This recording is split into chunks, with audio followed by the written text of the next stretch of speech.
To this evening's meeting of the Hunters Hill Council. It's our ordinary meeting number 4487, and we'll start the meeting by acknowledgement to country. I would like to show my respect and acknowledge the traditional custodians of the land, of elders past, present and emerging, on which this meeting takes place. We thank you, Lord, for the honour of being called by our fellow citizens to this office of honour and trust. Give us grace to diligently and honourably, free from private interest or prejudice, to discharge the duties entrusted to us, to the common good and as in your sight, through Jesus Christ our Lord. Amen. Amen. Apologies for this evening. I think everybody's here. Councillor Collins, is he joining us? Okay, might just wait 1 second.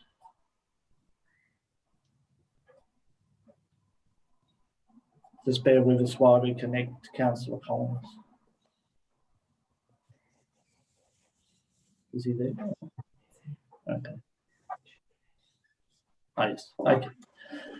Are there any declarations of interest for this evening's meeting? Councillor Sanderson, Deputy Mayor.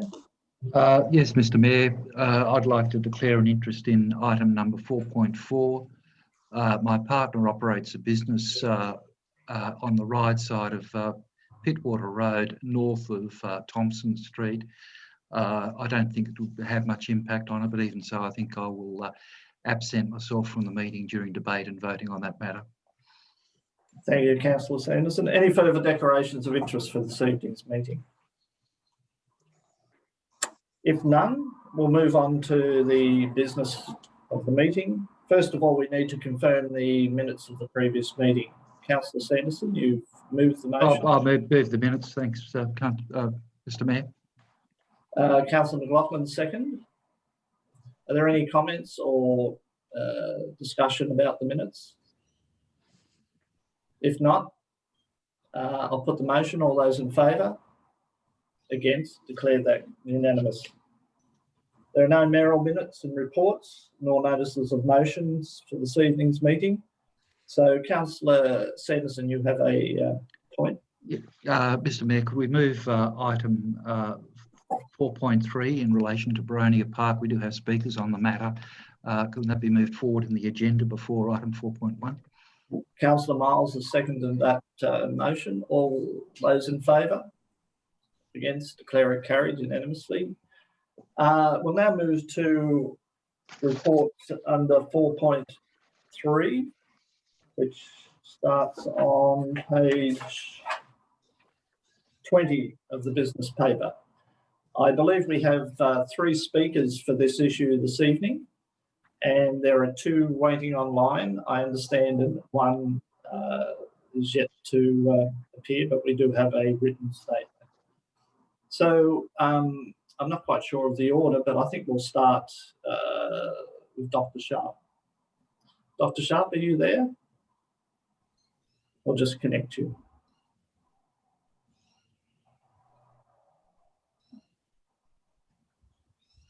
Dr. Sharp? We can see your image, but not.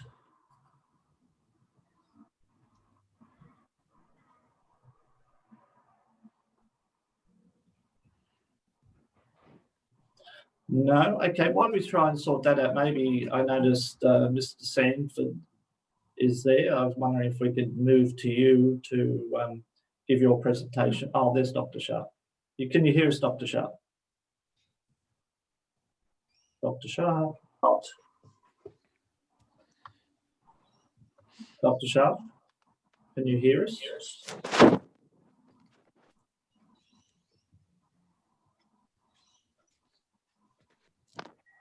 No. While we sort out that audio issue with Dr. Sharp, we might move on to Mr. Sanford. Are you able to give us your presentation? Yes, I can hear you quite clearly. Can you hear me okay? Yes, we can. So excellent. Thank you very much. Try and sort out the audio for Dr. Sharp. Yeah. Well, thank you very much for giving me the opportunity to speak tonight. Firstly, what I want to say on a really practical level was we've had a great year of rugby, or a great season of rugby, and our two most senior teams are undefeated premiers. So that's wonderful. We had lots of kids playing rugby this year, and I'd like to thank the council for all of their assistance with COVID plans and the assistance with rental on the grounds and lighting and so forth. So thank you very much for that. It's a very good community thing that we've been able to continue on in these difficult times. Look, I'd just like to, I've submitted a paper there, a brief paper, just to put our support behind the paper that's been put forward at 4.3 to do with the community facility. It's a critical piece of infrastructure providing services to the thousands of organised sports users that use Boronia Park. It's critical that the design of the internal spaces, the social spaces, the storage, the unisex change facilities, sport viewing areas and canteen amenity is driven by council in conjunction with the sporting clubs. This will ensure that the facility is fit for purpose, supports those that use it on a regular basis, and provides a future-proof asset for the community. We'd like to reinforce some of the points in the paper that's before you. The creation of a stakeholder working group comprising council and the sporting groups is something that we wholeheartedly support. That group will have the advantage of all the material that was learnt by us and by council indeed during the plan of management process. All of those interactions with the community have been documented by council, and indeed the club's got many notes on that as well that will be able to inform that stakeholder group as we design up the facility. The normal consultation process that goes with the construction of a facility or indeed any buildings through the council regime is a tried and tested process.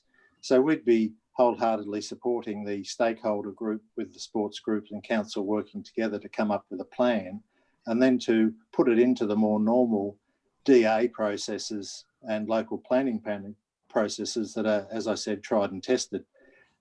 We think that by being able to design the facility by the sporting clubs then allows something to be put before the wider community for the usual consultation. We've also been discussing with council a memorandum of understanding between us and the council, just setting out how we agree to work together. This is an important document from our point of view because it goes to the matter of having a seat at the table to reflect the major contribution, both financially and time-wise, that we're putting into this project. The club, as you know, is making a significant contribution.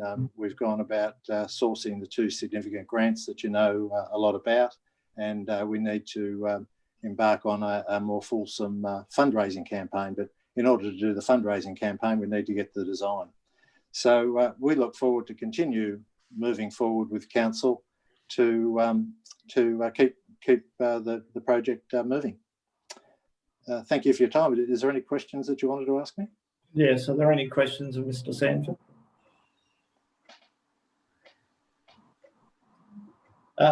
Councillor Crasoy. Oh, no. Okay. I've got a couple of questions, if I may. I was just wondering, has the club had any consideration of the current proposed location and its ability to house this facility? I was up there today and measured it, and from the fence of Oval 1 to the sideline of the sporting field or the football field on Oval 2 is 13 metres. I'm just wondering, has there been any consideration given to how suitable that sort of dimension would be, considering you'll have to step back from the sporting field itself? Is that a viable location? Well, we believe it is. When we were going through the plan of management consultation process, it was suggested to us by various people that it would be more acceptable to a wider range of people that if the building was moved further away from Park Road. So we were interested in exploring all the avenues, and we've been talking to council staff about this because, as I think most people here would know, that there's a sewage drain, a significant sewage drain under the middle. There's a telecommunications piece there as well, but it is also the narrower part of the fields. Now, we've also been able to identify that by moving the playing surface or the lines that get marked on the field on the number 2 oval, there's some scope to move that to the north a little and still maintain a good, safe playing surface. So that opens up some opportunity. And there's other opportunity by slightly shortening up the dead ball area on the number 1 oval to widen that gap out. But look, they're all very preliminary discussions. We've put those sorts of things back to council staff to consider. We've also more generally put it back to the architects that we had early in the piece sort of start to develop up some concepts for us, and they believe that they could come up with solutions to work it into that area. So, but yeah, this is all part of the design part of the project, is to get all of these things out and have the architects, the experts in this area, see if they can come up with the plan that meets all the needs of everyone. Just another quick question. From a club's point of view, how confident are you that $1.6 million is sufficient to build a 1,000 square metre complex? Well, we have plans to raise more money, and we've been clear with that, I believe. You have a fair bit of that detail in the paper before you, and we agree with that detail. We've always said it's a case of building a building that can be affordable, that can be afforded. So that doesn't mean we take shortcuts. It doesn't mean to say we put up a corrugated iron shed by any means. It means we come up with a appropriate design fit for purpose. And again, the design of the building will be the basis upon which we need to then quantify the cost. And until we design the building, we don't know how to quantify the cost.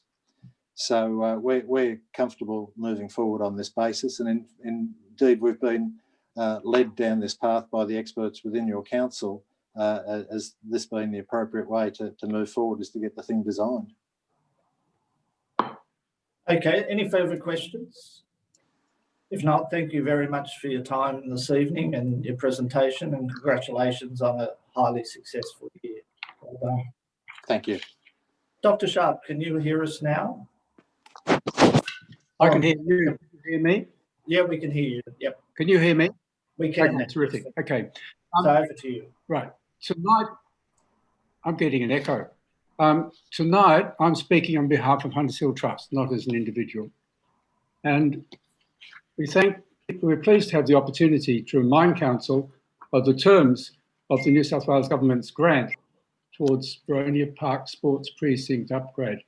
In his address to the 2018 Mookaboola Festival, and included in his media release, Anthony Roberts stated that the upgrade has long been needed for the park, and through a lot of hard work, we've been able to secure a grant to fix up the grandstand, build new amenities block, greater facilities for community use, netball courts, and general improvements to the park itself.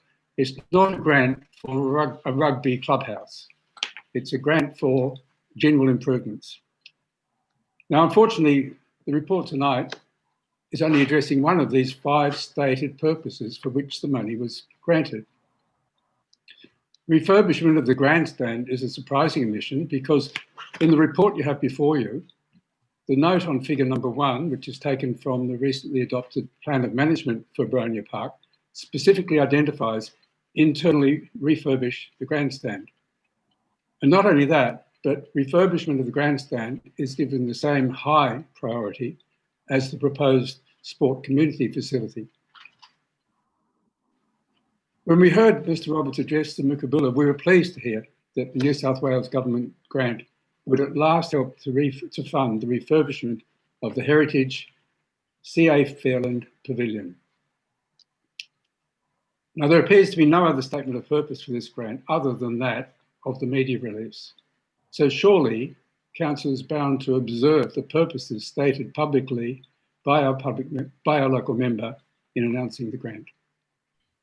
Or, speaking less formally, since the grandstand and the sport community facility both have high priority according to council's very recently agreed plan of management, and both are funded, at least in part, by funds given by the local member, by state government, we suggest the council should be proceeding with both of these projects. Now, we understand that the second grant from the Commonwealth is specifically to the rugby club, so that part of the funding for the facility is fine. But the total sum, according to this logic, the total sum for the community and sport facility will be substantially less than stated in council's report. One other thing, I hadn't noticed until the previous speaker mentioned it, there's no mention of community being represented on the stakeholders working group. Now, if the word community is the name of this facility, the community needs to be represented in the working group. Thank you. Thank you, Dr. Sharp. There was a third speaker for tonight. They're not online. Christina, sorry, Councillor. Oh, you want questions? Okay, sorry. Councillor McLaughlin, sorry. It's not a question directly to Dr. Sharp, but it's picking up on a point that he made regarding the grandstand allocation of funds. It's a question through you, Mr. Mayor, to the General Manager. What arrangements do we have in place for funds for the management of or the upgrade of the grandstand, if at all? Yep. General Manager. Yeah, through you, Mr. Mayor.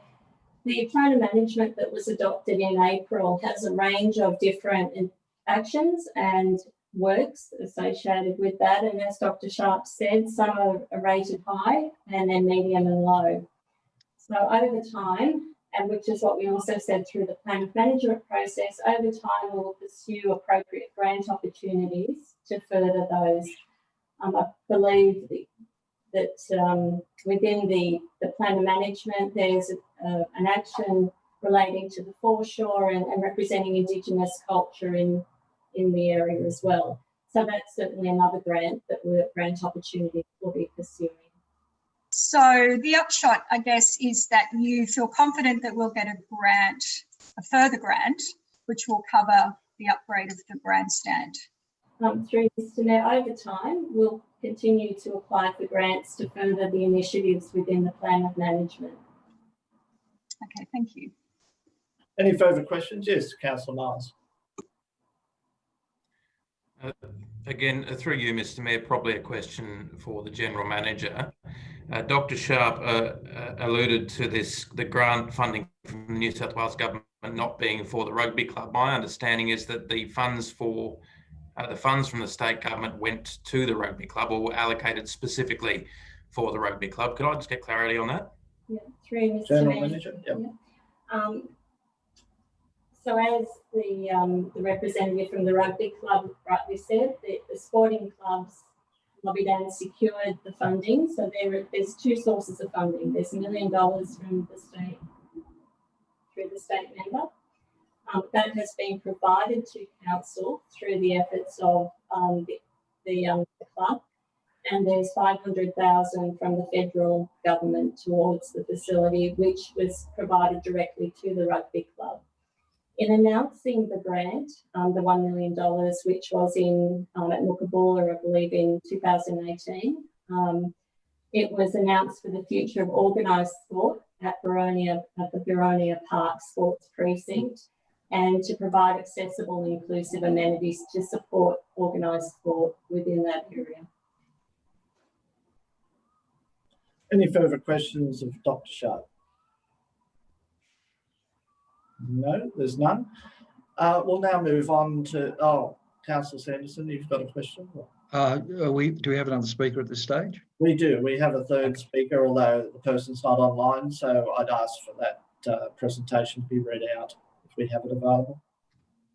Thank you. This is a submission from Ben Woods as the president of Ride Hunters Hill Cricket Club. He says, "Dear councillors, as you are aware, the Ryde Hunters Hill Cricket Club is the primary tenant of Boronia Park during the summer season. The club has invested significant capital into improving facilities for cricket over the term of its tenancy, which is almost 20 years. The club incorporates the former Hunters Hill Cricket Club and shares the proud history of that club and its attachment to Hunters Hill and in particular Boronia Park. Importantly, cricket has played a significant role in the development of Boronia Park for over 100 years, and we are keen for cricket to play a similar role for the next 100 years. The club understands that item 4.3 of tonight's council meeting will consider a proposal to progress the proposed sports and community facility at Boronia Park. It is noted that the council's recommendation to councillors is to endorse the stakeholder engagement process and progress to scoping and design of the project to development application stage. In order to support the growth of cricket along with other sports such as rugby and netball, the requirement for the development of a new community sports facility cannot be understated. The club continues to work closely with Council, Hunters Hill Rugby Union Club and other key stakeholders, including Gladesville Ravens Netball Club and Boronia Park Primary School, to progress the project to fruition. The need for modern facilities and social spaces to service and support not only the sports clubs but the broader community cannot be underestimated. On behalf of the club and its members, I would like to congratulate Council on its proposal to progress the project to scoping and design and look forward to Council supporting the recommendation as provided for under item 4.3. Thank you. As that was, yes, Councillor Miles, is there a question of the General Manager? I'd just like to move the motion. Is there a seconder? Councillor Collins? Is there any, do you wish to speak to your motion, Councillor Miles? Yes, I would, Mr. Mayor. Obviously, this has come out of a fairly lengthy process of consultation that went into developing the plan of management, and the clubs are quite keen to get on, and I think councillors are too, to progressing this facility to the next stage. In starting this process, I do stress that we will be there will be a fairly exhaustive design and cost analysis that will have to be developed in conjunction with the community and the groups, the sporting groups that use the park and are the main drivers of obviously what will happen in the community facility. That being said, I think we just need to get on and start this process and get it moving. The quicker we get this committee together, the quicker we can go out to do community engagement, the quicker we can get to DA phase where the community will get an idea and a feeling of exactly what the end use of this facility will look like. Are there any speakers against? Mr. Mayor, I don't want to speak against it, but I would suggest an amendment to the motion, if I could. Yes, Councillor. I sent an alternate motion around to all councillors earlier this afternoon, which appears on the screen at the present time. So basically the amendment would be to leave point 1 of the motion that Councillor Miles has moved the same, and then add points 2 to 8 of the motion that appears on the screen. And in light of what Dr. Sharp has, or his expression of concern about the funding for the upgrading of the heritage item, the grandstand, I think we could add a 9th point, and that would be that council seek funds for the restoration and adaptive reuse of the heritage listed grandstand at Boronia Park. Is there a seconder to those amendments? I'll second it if there's no other. So we have an amendment on the table in relation to the original motion. Do you wish to speak to that, Councillor Sanderson?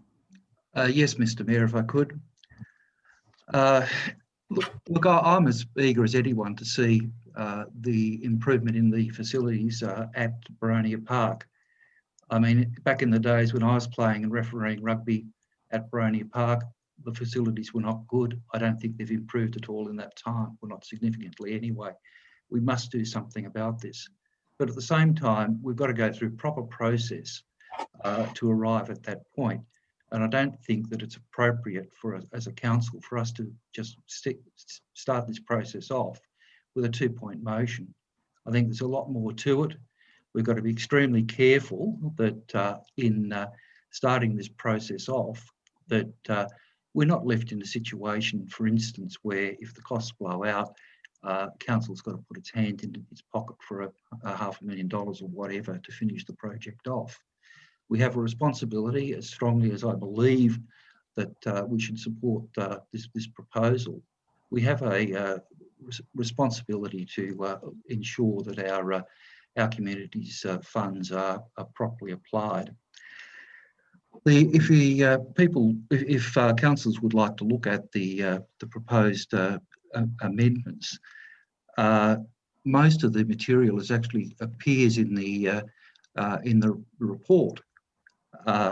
So that what I propose at point 2 is what Dr. Sharp proposes, and that is the inclusion of community members in the working group. The Mayor has raised issues over the size of the site. So at point 3, I raised the issue of having a site inspection just to make us feel more comfortable about this proposal. The draft memorandum of understanding, again, little has changed from what is in the body of the report. I simply suggest that it should come back for council for endorsement rather than it just be something that by implication appears to have been delegated to staff. Then the other thing that concerns me, and this is the cost point of view, what I'm suggesting is that we have a quantity surveyor be engaged to assess the cost, just so that we've got a really comfortable, good understanding of what that cost is going to be before we dive into a detailed design analysis, which of itself will be, as the report itself says, a fairly constant component of this overall project. Point 6, we just asked for the points above to be undertaken and to allow the project to go through DA stage where in consultation with working groups, including heritage advisors and the Conservation Advisory Panel. I believe this is important. Boronia Park itself is a heritage item. We have to be extremely careful that whatever goes in there is not going to in any way impact on the, or to a minimal extent is going to impact on the important heritage values of that amazing site. Item or point 7 of the motion is simply that when we get to, or before going to, or before lodging the DA, we go through a series of things that are absolutely appropriate. And again, I'm sure that there's no intention in this matter not go out for broad community consultation before the DA is lodged. And I would hope that and I think the report implies that, but I think it should be part of the motion so that it just doesn't sort of slip off the table one way or another. It also asks that it be brought back for endorsement by council. I believe the decision to proceed is a matter for the body of council. It's quite separate from the plan of management. And the final thing is, of course, assessed by an independent planner, which is obviously necessary before it goes to the DPP. And then following development consent, we need to assure that the funds are available. So point 8 covers that. I think these are all entirely reasonable measures. I don't see them as delaying the project significantly. And the other thing, as Dr. Sharp has raised, I think it is very important that we that we have, or at least have been working toward restoring the heritage grandstand there. I know as rough as that grandstand was, I used to be very proud to run out of that grandstand when I was playing rugby for Hunters Hill, or for that matter, refereeing games of rugby on that ground. I'd love to see that grandstand restored to that condition so that the clubs can use it with some sort of pride again. So that has to be part of our considerations. I therefore suggest that, well, that's why I'm very happy to add the point 9 that I've just added with the prompt from Dr. Sharp and also the questions from Councillor McLaughlin. I think that cannot just simply fall off the table. We must at some stage address the restoration of that amazing grandstand, because it does have enormous heritage significance to this district, just as the Hunters Hill Rugby Club and its long history does. I will leave it to others to speak about this proposed amendment. Does the mover of the original motion accept the amendments? I don't know. No. Okay. Well, now we'll debate the amended motion. Any for Councillor Collins, you wish to speak? Against the motion. Sorry, against the amendment. Look, there's nothing fundamentally that I have an issue with here. The problem we have is that this grant was received, I think, a couple of years ago, and all we're looking at now is a circle on the page. We are so early in the process of actually seeing what this is, what's actually going to look like, that all this extra stuff is just going to slow it down. Now, there's going to be, this is not in any way going to be the last time that we're going to be talking about this at one of these meetings, but it's just far too early to start wrapping it up in all these extra. I mean, number 5, before proceeding with a detailed design, a quantity surveyor is to be engaged to assess the cost of construction. That's really micromanaging the project. I assume a quantity surveyor, if I can ask the question of the general manager, would a quantity surveyor be engaged at an appropriate time to cost this? Through you, Mr. Mayor. General Manager. Through you, Mr. Mayor, yes. So normal practice is to have a QS engaged at the beginning, yeah, and to assess as you work through the project. Okay. So that's not really, it's not necessary to start adding, having a motion of council decide how the project's going to be run. As for putting it on exhibition before it goes to the LPP, I don't even know if that's a thing that could be done. It seems I can't imagine. Through you, General Manager, through you, Mr. Mayor, sorry, is that even something we can do? General Manager, that's fine. Through you, Mr. Mayor. In the report, we have outlined that prior to the lodgement of DA and finalisation to the DA, that it's to have a whole point where we do engage with the broader community. And I think Mr. Sanford raised the point that once we actually have a design, it's easier then to take to the community and provide informed feedback.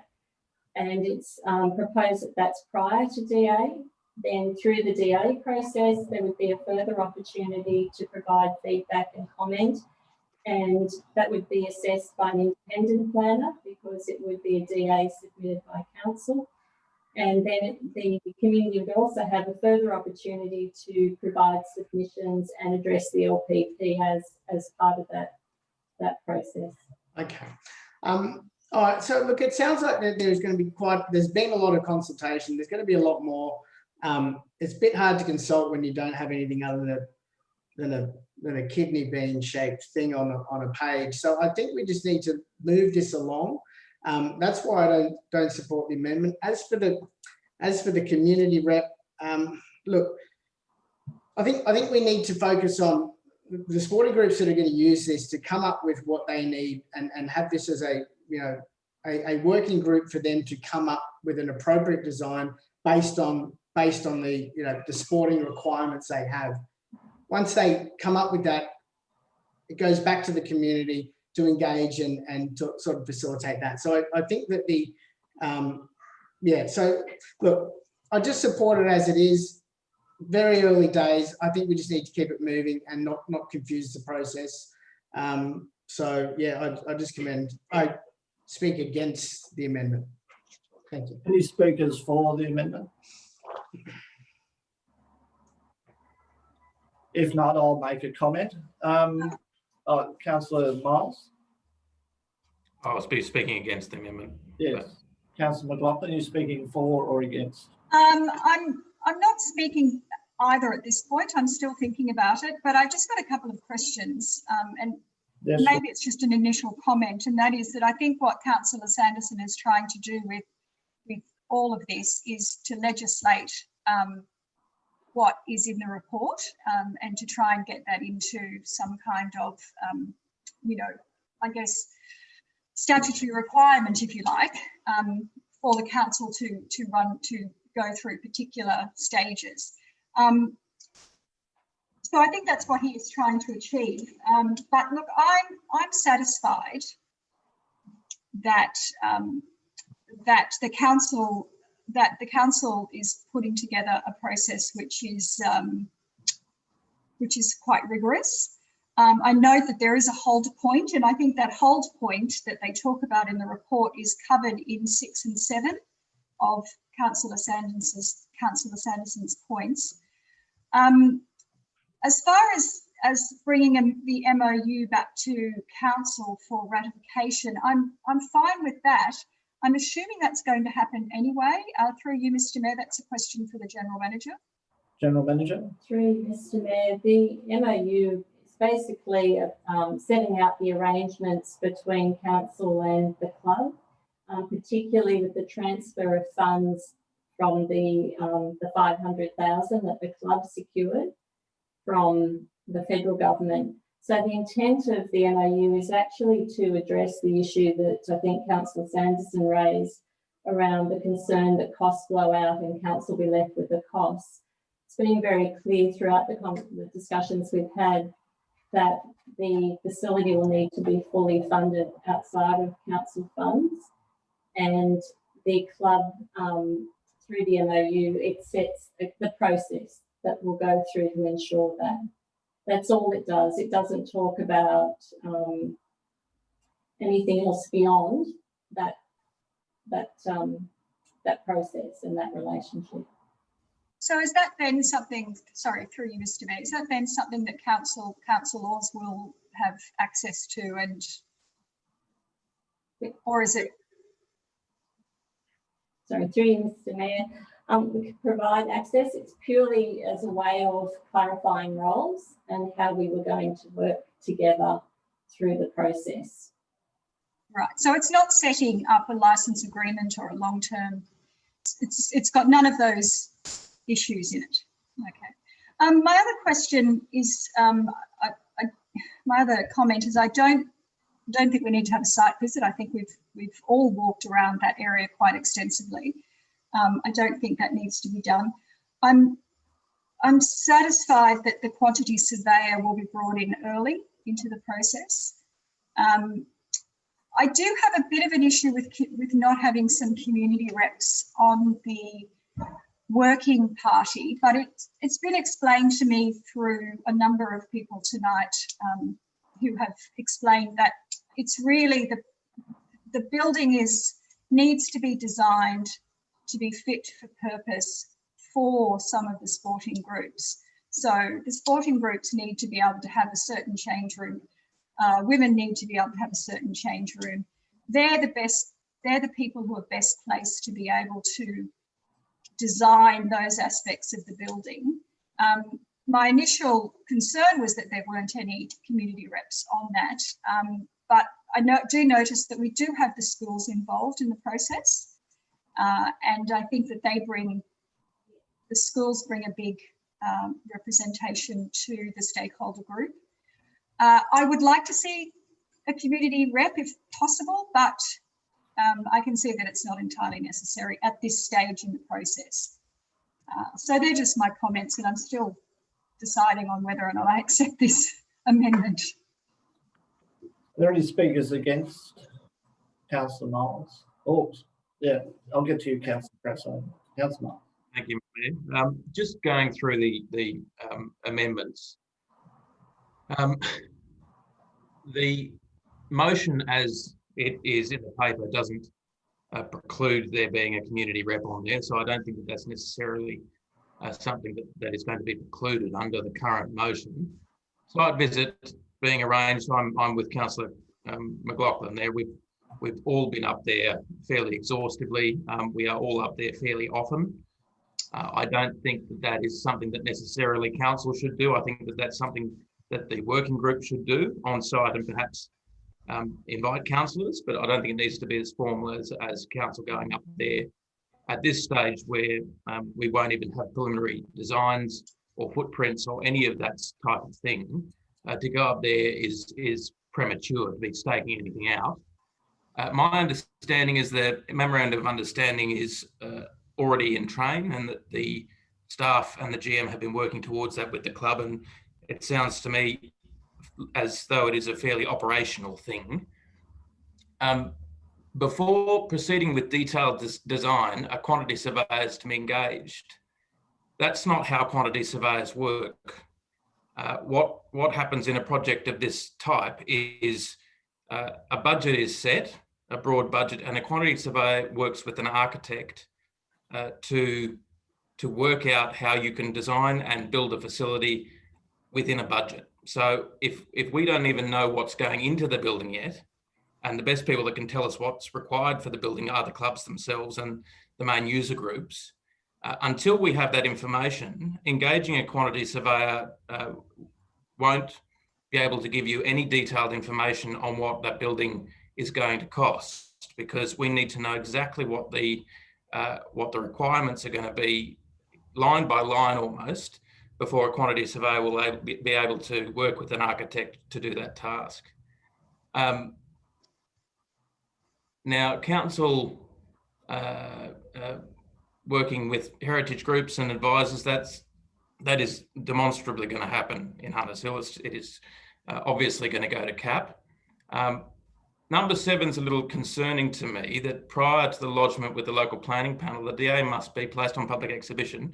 Well, that happens as a matter of course for any DA that's going to go before the local planning panel, so that doesn't need to be in there. Approved by a meeting of council. Now, we can't approve DAs as a council. So I would have serious concern about us approving designs before it went to a local planning panel. And I'm not quite sure whether or not that is allowed to happen. And again, at that stage of the process, it being assessed by an independent planner, presumably at our cost, once you've gone through an exhaustive process of consultation to get it to that stage, what's an independent planner going to tell you? I think that's a very odd way to review what will be a lengthy community engagement that will end up in this facility being designed. Number 8, which is that funds being required gets into our account, that seems to be in train. And number 9, I think, as we heard from the General Manager, is being done anyway, and it's certainly something I'm very supportive of, the Heritage Grandstand being restored as best as we can. So there are points in here that I agree with, but I think they're being done anyway. There are points in here I certainly disagree with, and there are some points in there that I think are outside of the scope of what we are able to do. Okay, are there any speakers for the motion? Councillor Cresswell. No, not speaking for the motion, Mr. Mayor, but we're down to me now anyway, so I'm the last one, I think. I would just like to foreshadow an alternative amendment if this amendment is lost. Yes, what is that? Just to add a sentence to point 2, which says of the original motion, which says that this be done in compliance with the steps outlined in the attached report.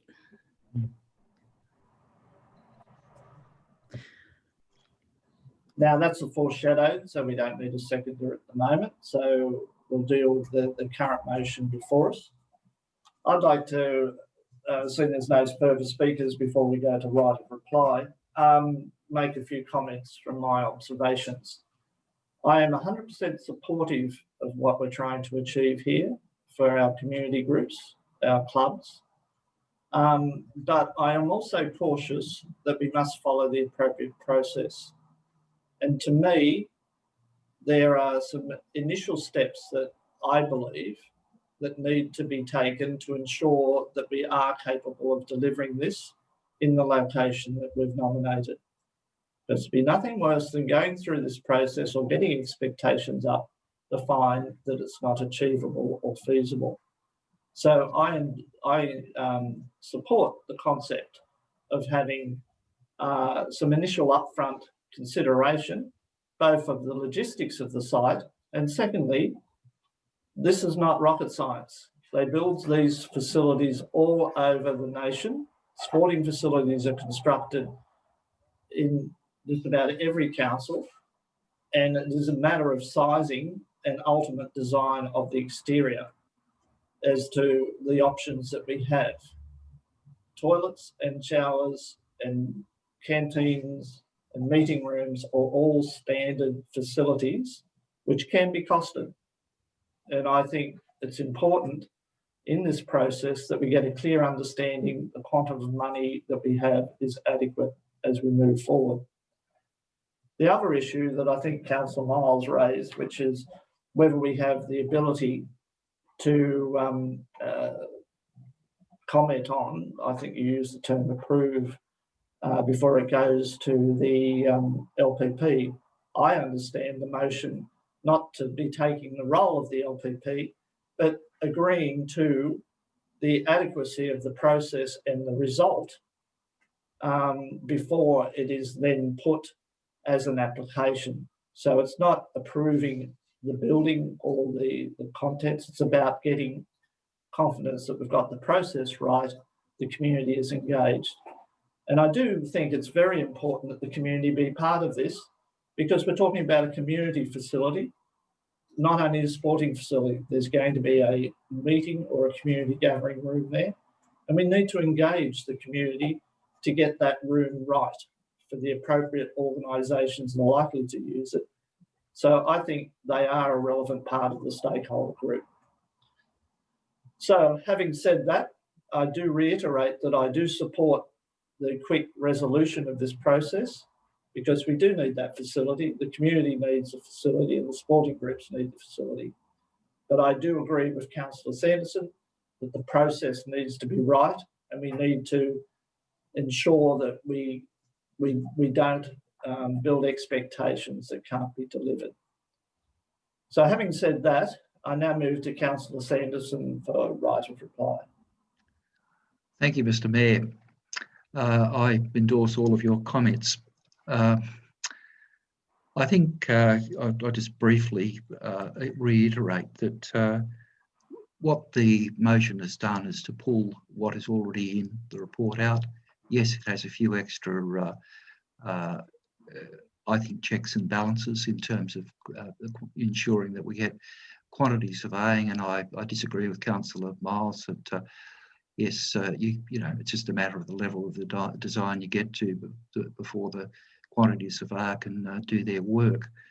I think that can occur very early in the process, and if we find we're barking up the wrong tree, well, that can save a lot of money in the process. We don't want to end up going to the extent of a full design only to find that it either costs too much or there is some other issue that is going to be an impediment on the task. Again, I agree, I think, with all councillors that it's important that we get this up. The intent of my motion is just to make sure that the process is right. I'm very supportive of the facility, and wish to see it proceed expeditiously. I don't believe that the measures that I advocate in this particular motion are going to create any significant delay.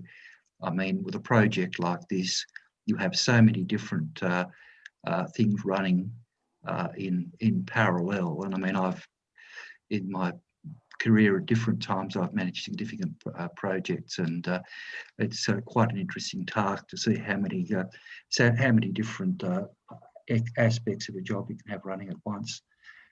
So I'd ask that for support for the motion. I also ask that we do everything in our powers to have that the Heritage Grandstand properly restored. I mean, my understanding of the time the money was granted was that there were funds intended for that very purpose, and that was the restoration of that grandstand. And that is also very symbolic of both Huntersville Rugby Club and the Huntersville community. So it's important that that also proceed.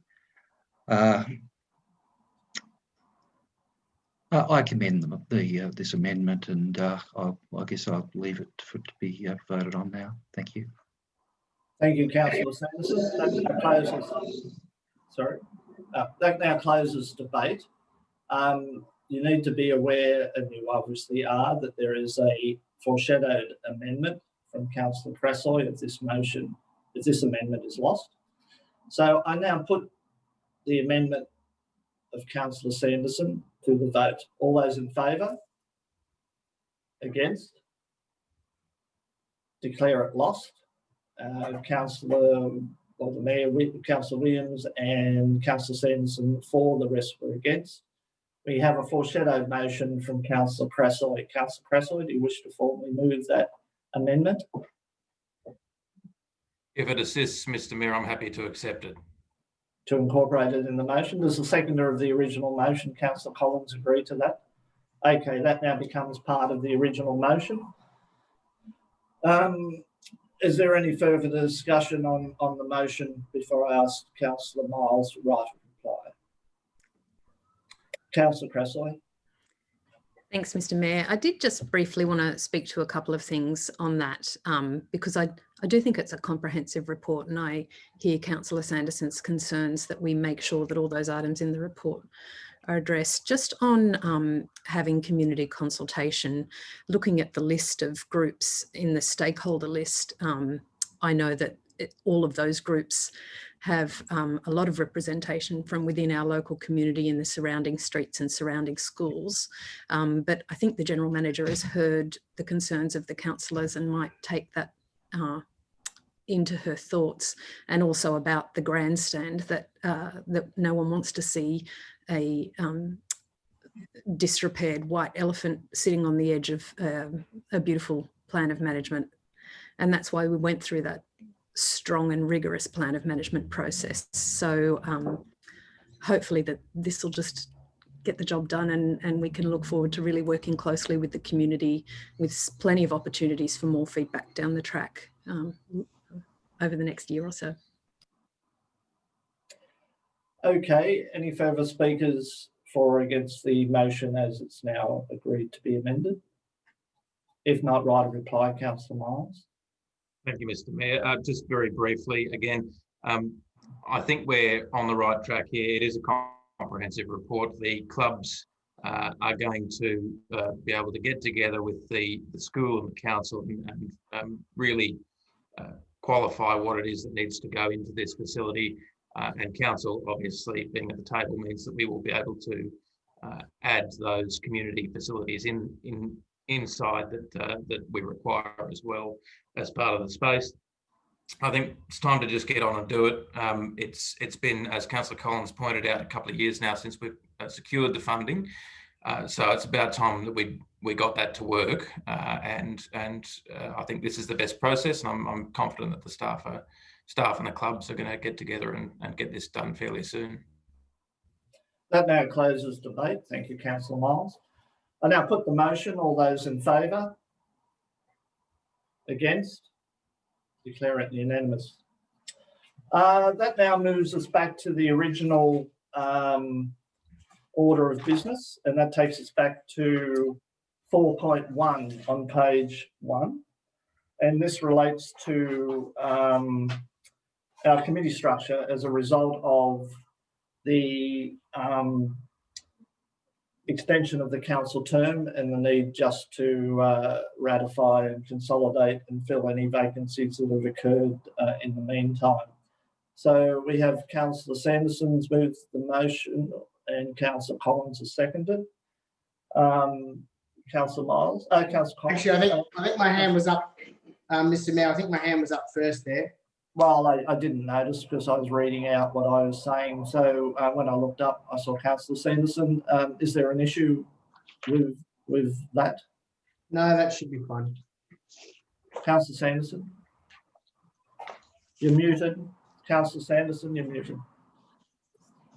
Councillor, there. Thank you. Thank you, Mr. Mayor. I'd like to move the motion, but there are a number of errors in the report. I just wonder whether we can step through them and correct them as we go. I've also added things. I guess what we'll need to do in the process, if you'll agree to it, would be to pause where we need amendment of the motion to sort out what we should actually be resolving. Before you proceed, Councillor Sanderson, is Councillor Collins happy with that because he's the seconder of that process, or are you seconding the original recommendation? Mr. Mayor, I wonder. I suppose if I would have been the first to move, is this something that actually goes to the? I mean, do we really need to go over? Are these just minor spelling mistakes? I'm asking. No, from what I can see here, we need to identify vacancies and fill them from a councillor perspective. There are some, I don't know, that maybe if we go through them, we can find out, because it's important that we get our committee and our delegated structures correct. And basically, I would assume they'll be just a carryover of what we've had before, because we don't need to go through a process where we have to advertise and whatever. But there are some exceptions to that. And if we can step through it quickly. Yes, General Manager. Sorry, Mr. Mayor. You'll try to get my attention. Just for the benefit of other councillors, thank you, Councillor Sanderson, for picking up some of the missing words in the recommendation. So basically, Councillor Collins, there are some clarification of wording that doesn't change the intent. There are some, I think number 1 or number 2, so I can go back up the screen.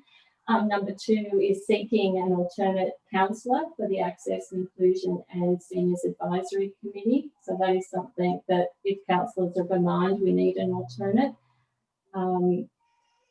The balance of the report, or the changes shown in red sent through by Councillor Sanderson, clarifying or tidying up some of the wording, but not changing the intent, as I understand. Okay, thank you. Happy with that, Councillor Collins? Yeah, sure, thank you. Before we proceed through it, from my position as Mayor here, I think we need to delete 7 and 8. Because I've spoken to Mr. McDonald today and that doesn't gel with his understanding. I think there needs to be further discussion in relation to those, in fairness to the long service that Mr. McDonald's provided to us. So is that something you're prepared to accept, Councillor Sanderson? Absolutely, Mr. Mayor. And Councillor Collins? All it is deferring it for further discussion with the person. I don't really have an issue. I don't know what it's about, but I mean, I guess, General Manager, can I get some, is there a problem? Through you, Mr. Mayor. Yes. Mr. McDonald was the representative nominated by the Institute of Architects. Had advice that Mr. McDonald is no longer a member of the Institute. And they have nominated Peter Lonigan. The Director of Planning has been in contact with the Institute of Architects. Could I ask you to make comment, please? That's correct. Through you, Mayor. The charter of the CAT identifies representatives on that panel, and one of the experts on that panel is from the Institute of Architects, nominated by them, and Mr. McDonald was on there. He's no longer registered as an architect and no longer part of the Institute. As a consequence, they're following with CAP's requirements as far as the panel members. They've nominated Mr. Peter Lonergan as their representative on the Conservation Advisory Panel. I do raise again that issue of respect, or at least the opportunity to deal with this issue in a way that I think it shouldn't just be in the minutes of or in the report of the council. As I understand it, there's been no consultation at all in this matter, and I think we should defer 7 and 8 to the next meeting of council following discussions with the parties concerned. Yes, having just learned of this, I tend to agree. Maybe that could be. Do you wish to incorporate that, Councillor? I have no problem with doing that. If yes, Councillor Sanderson, are you? I'm very happy to have those deferred for the present. Okay. Yeah. Right. So, is there any further discussion in relation to those? Yeah. As the General Manager has pointed out, they're just tidying up things, but we do need to identify and nominate a couple of roles. Maybe the General Manager can help us with that. Which roles do we need to identify for? So point 2, if we go to the recommendation, the council nominate an alternate councillor for the Access, Inclusion and Seniors Advisory Committee. Is there a nomination for that? Sure, I'll do it. I had asked if Councillor Cresswell would like to do that earlier today, Mr. Mayor. Sorry, I think I just volunteered because no one else did. So I can't see. Not sure how it works.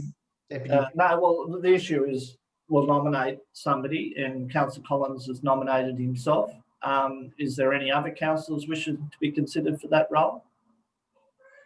I can't see the screen. No, there's no one else.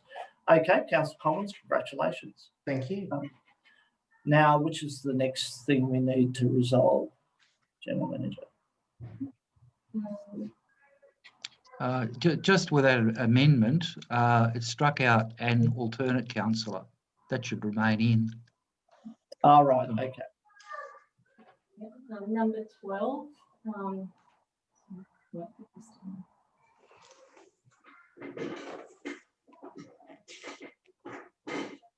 Is that now correct, Councillor Sanderson? Yeah, that's okay. Okay, we move on to 12, is it? Number 12. Yep.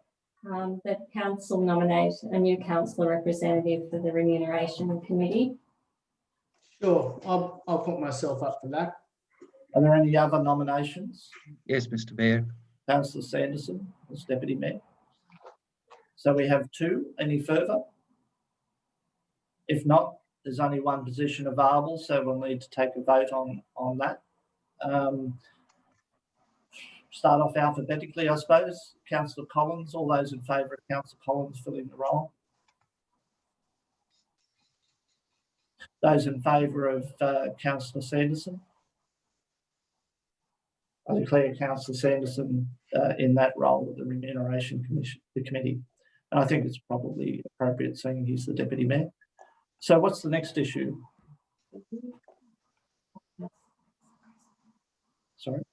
Oh, Councillor Cresswell. Sorry. It's hard to see everybody. That's fine, Mr. Mayor. Thank you. I just wanted to ask a question on the event committee, which hasn't met for quite a long time, but over a year ago, well, probably longer actually, the event committee did invite 2 new members, and I believe that came to council. So there are people listed there who haven't ever attended event committee meetings, but the people who did attend when the meetings were being held and I thought had been endorsed by council to be on the committee were Angus McCaffrey and Garnet Meekings. They filled in the forms and and I believed were members of the committee, but they don't seem to be listed here. But that could be because they've opted to not continue with the General Manager. So I guess that's a question through you, Mr. Mayor, to the General Manager. Yes, General Manager, can you help? Through you, Mr. Mayor, I may have to ask the Manager Place and Projects if she's able to make comment on those two representatives. We didn't have paperwork for Garnet Meekings or Angus McCaffrey, but I'm happy to follow them both up and see if they would like to continue or resubmit their forms. Do you wish to add that in, Councillor Cressley, that we approach those two to see if they wish to be involved? If we could, they brought some a different viewpoint to the meetings that we did have, and they were really valuable. And I'm pretty sure there was paperwork done for them back then, but it's a while ago. Okay, well, we'll dig that out. We'll check that with the two, and if that's all okay with them, we'll add them to the committee. So I think we need to identify in our motion there, Councillor Sanderson, that council approach those two as to whether they wish to be on that committee. That's fine. Yep. Councillor Collins, you happy with that? Is the seconder of the motion? Yep. Okay. The next issue. I don't have. Could you put the motion back up again for me, please? I don't have it in front of me in this paragraph.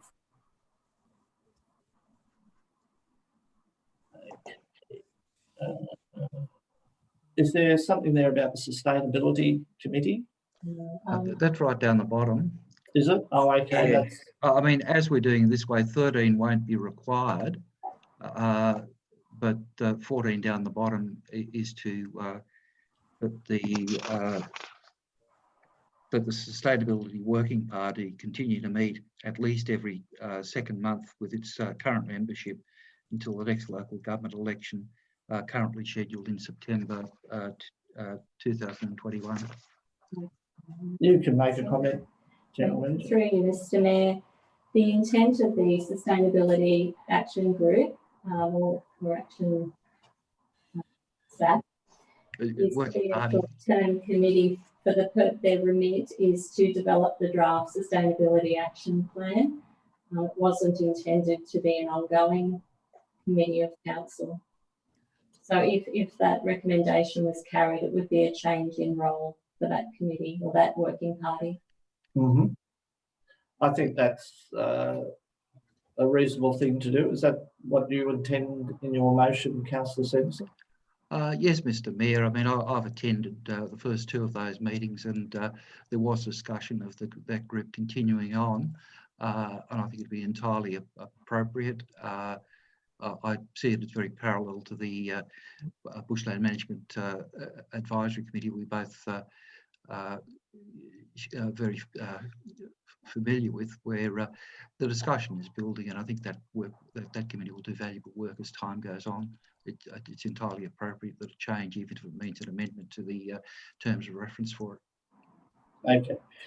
Right. Well, that's part of the motion. So is there any further issues that need to be addressed? Yes, Mr. Mayor, if we could go up again to 10B, that would also relate to Mr. McDonald, in that he is currently one of those representatives, and I think the matter needs to be clarified as to his position there. Okay.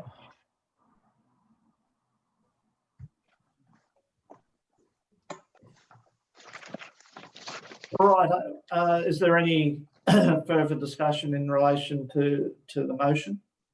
Yes, Mr. Mayor. One of the ones that I asked to be put is in the discussions we had that it was suggested that I be an alternate to the floodplain management committee, given your extra duties as mayor.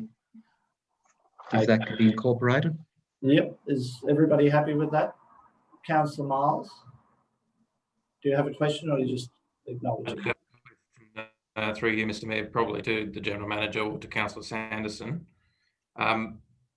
given that we'll have to change the terms of reference, can I just suggest that we make, with regards to the Sustainability Action Group, could we perhaps get that brought back as a report to council, rather than, given that it's not a committee of council, it's a working group, that's going to have to come back to us and further terms be drawn up. So could I just ask whether you'd be happy to put that in your motion, if we are indeed going to make that change?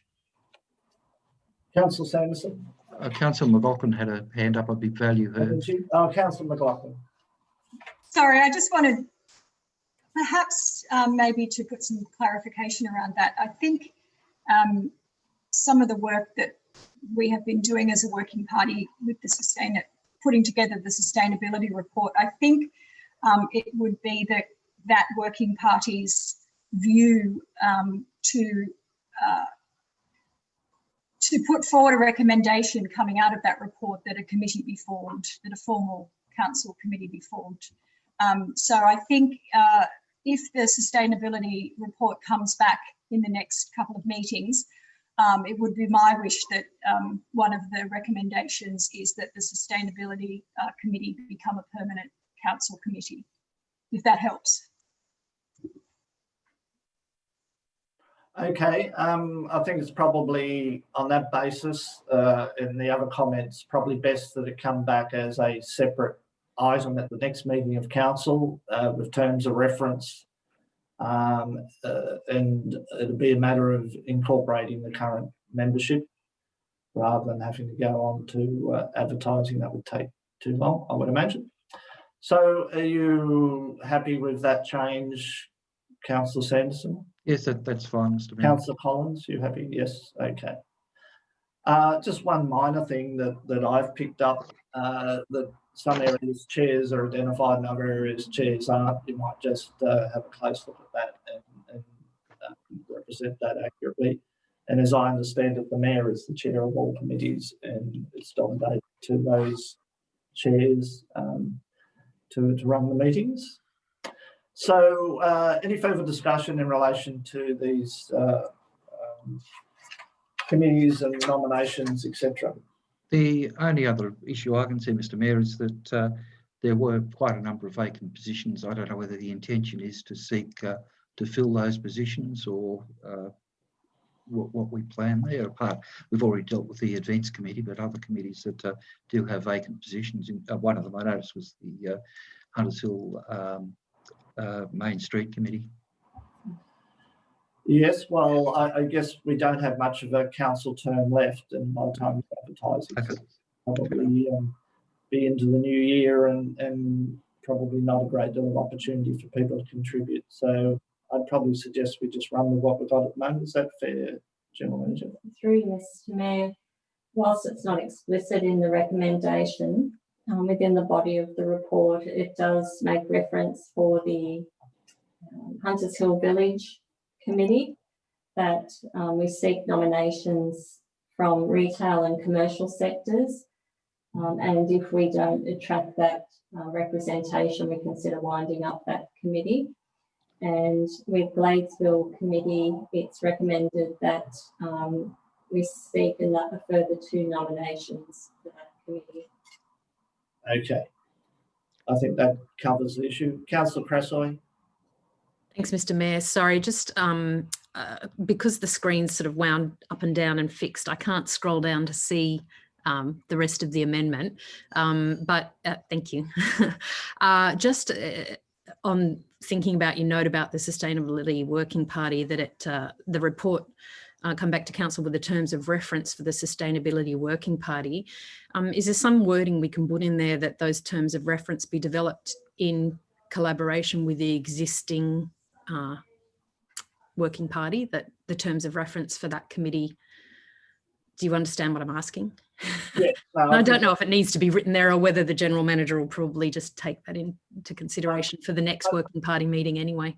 Yeah, I think that's important, that we do have a very active and viable group contributing to that topic at the moment. So it'd be worthwhile gaining their views as to the sort of direction it needs to take.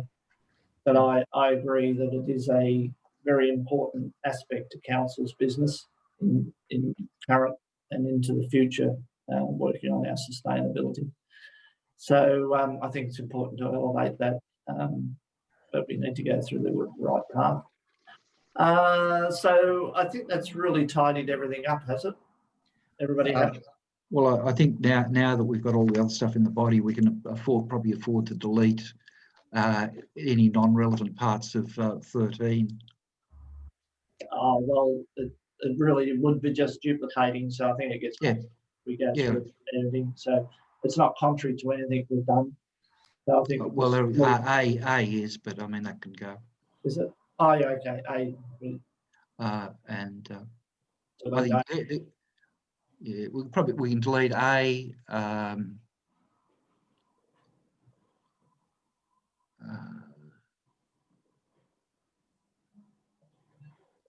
B has been dealt with, so that can be deleted. C we've got, I don't know where else, but no, we don't have that elsewhere. Okay. I think the rest just flows on from what we've been talking about. The general manager's comfortable with it. If council's comfortable with it, I'll put the motion. Any further debate? Councillor Collins, I'll down on there. Sorry. Sorry, if Councillor Sanderson's finished, can I? Yeah, sure. Yep. Okay. I just got a few questions. First of all, with the independent planning panels, it's my understanding that they were paid $500, not $600. 600. General Manager, I'm not aware, but maybe you could help us. Through Mr. Mayor, I'll defer to the Director of Planning on that one. If you're not sure, we might need to take it on notice. No. I can recall. I'll take that on notice, but that was the recommendation that we put at the last meeting, so that's a standard. That hasn't altered or increased, but I will take that on notice. Can we not just? I've got a couple of questions. Can we not just look it up? Because I think it's. I'm quite sure it's 500 unless we increased it. Can we just look it up while I go through the other questions? Is that? Yes, you move on to your next question, and we'll see if we can find the answer. With the NESROC, it's got here mayor, deputy mayor, and immediate past deputy mayor. Do we have 3 delegates now? No. Okay, so what? So immediate past deputy mayor is an alternate. Is that right? Yes. Yeah. Okay. So that needs to be clarified. Along with Councillor McLaughlin and Councillor Cresswell. Okay, so how does that work? Because I haven't been called to a meeting. Is that if the deputy mayor or the mayor is unavailable, then I would be, as immediate past deputy mayor, I would.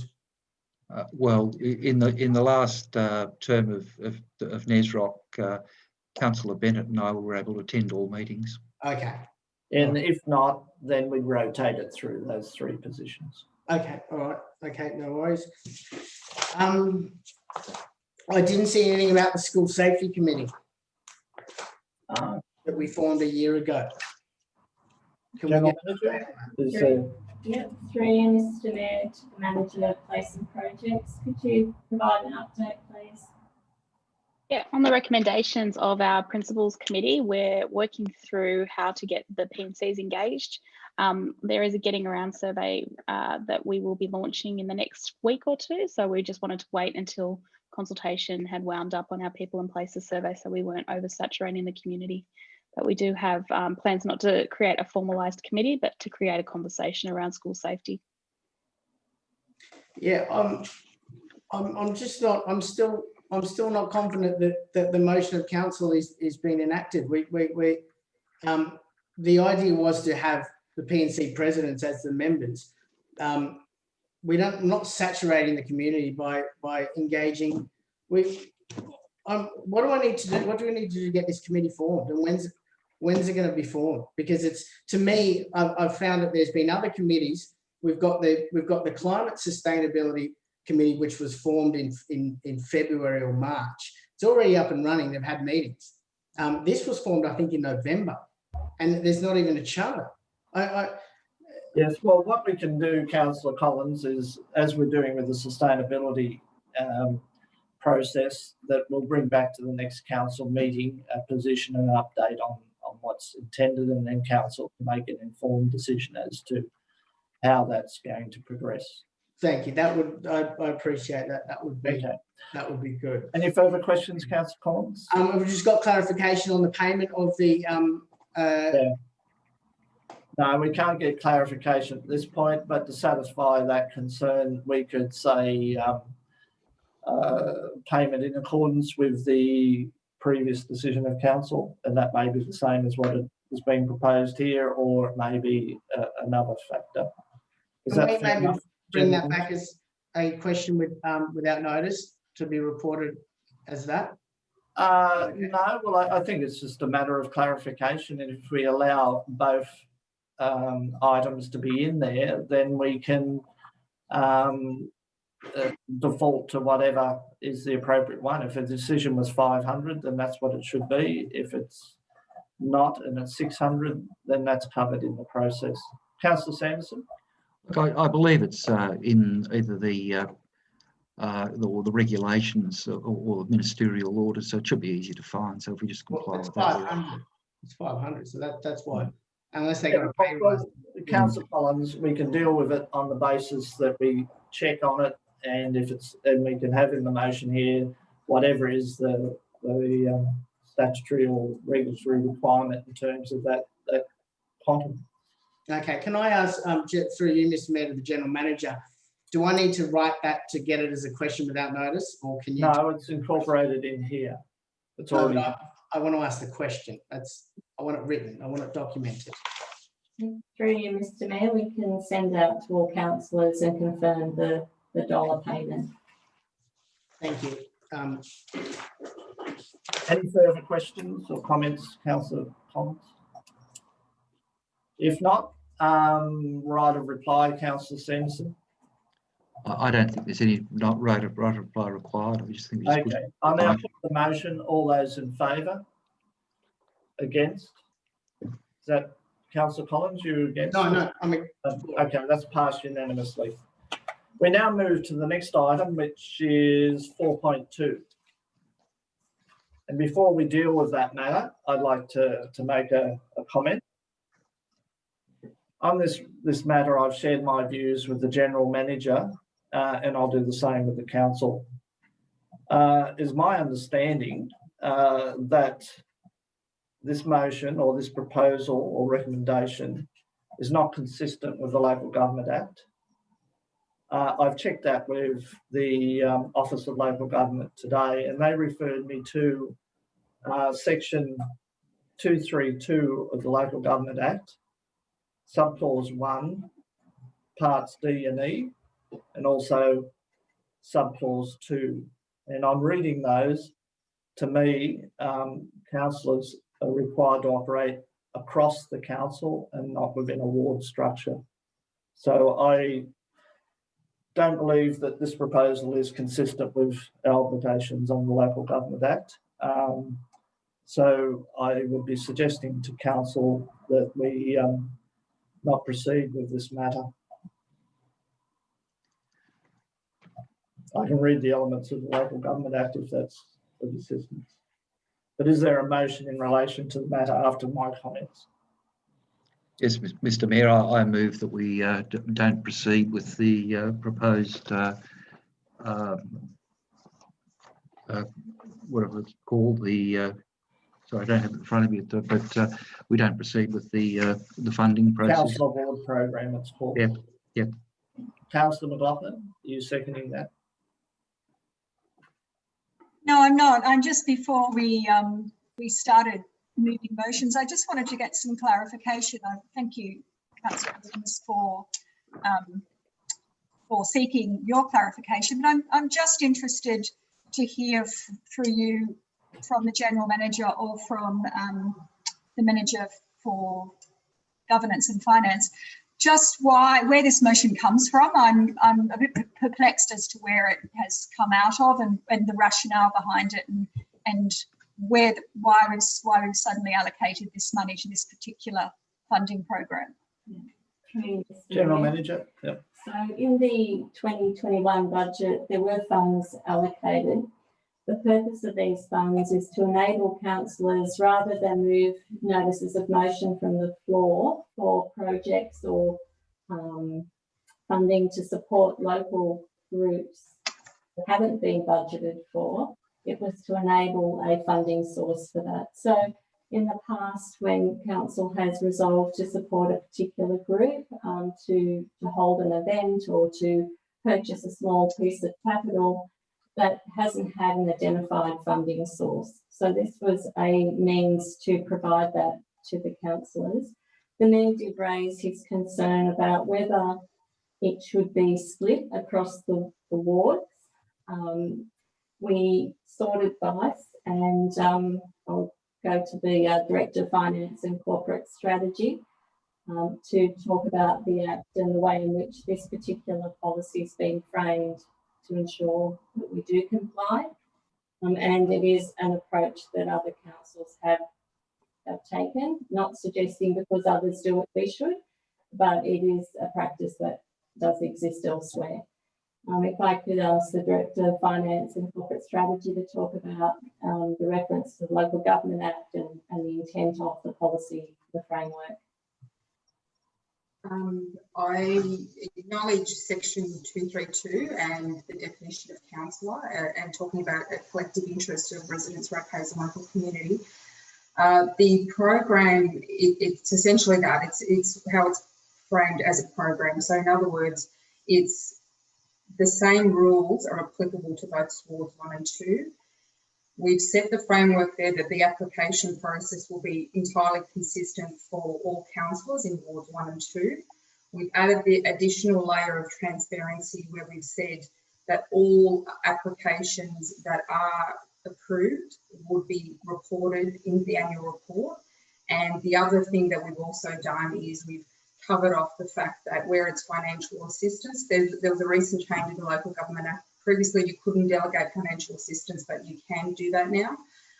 So what we've done is we've suggested a delegation where it's a joint delegation of the General Manager and the Mayor to sign off on the application on the proviso that all 3 councillors support it, that in making the application, they are also declaring that that it doesn't contravene the Code of Conduct. And in the application, we've also listed what's not appropriate, whether it be a religious group affiliation, they're all listed there within the application. So there was thought put around how we could undertake this and be also compliant with the parameters of the Local Government Act.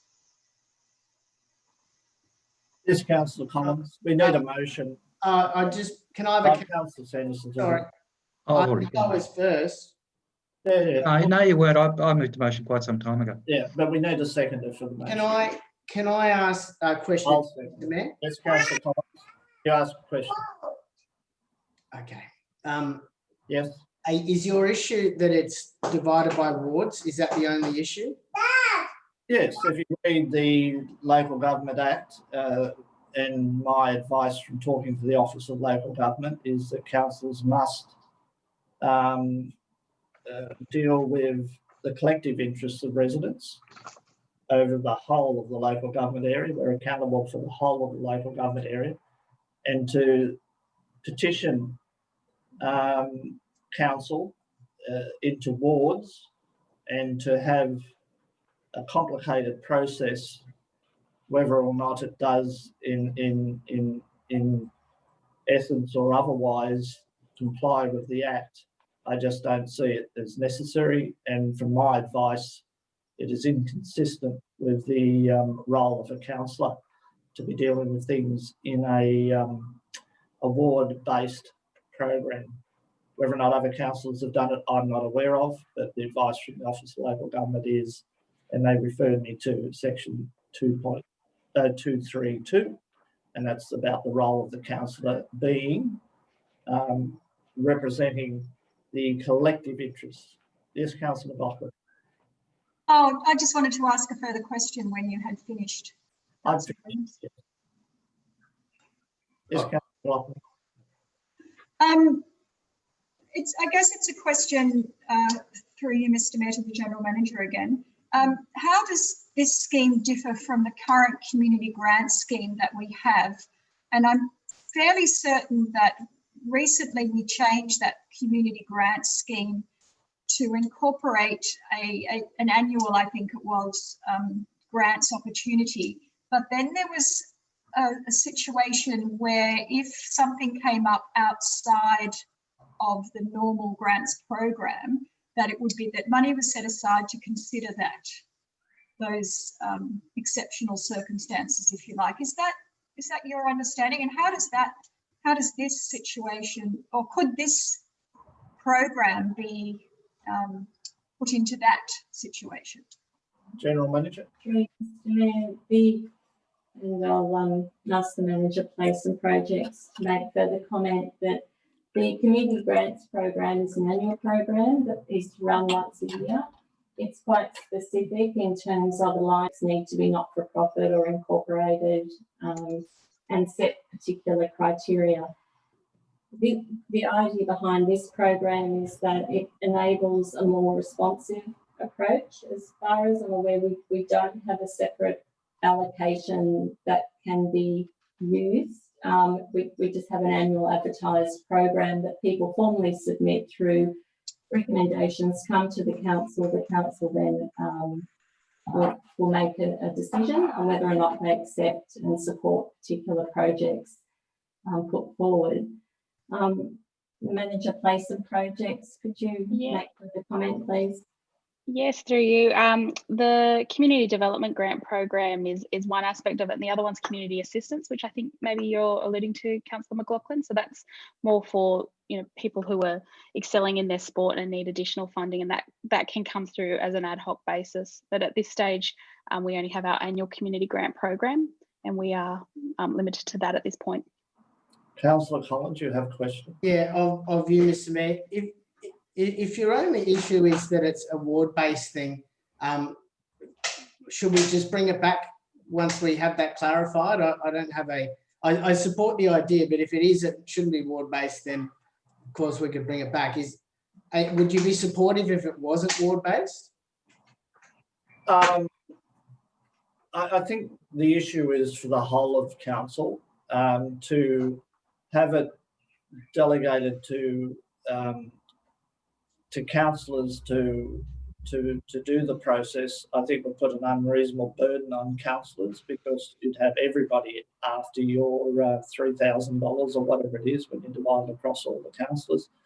And then you'd have to get agreement between 3 councillors to move forward. I think it's a very complicated, convoluted process to really deliver something that should be done as the council of the whole.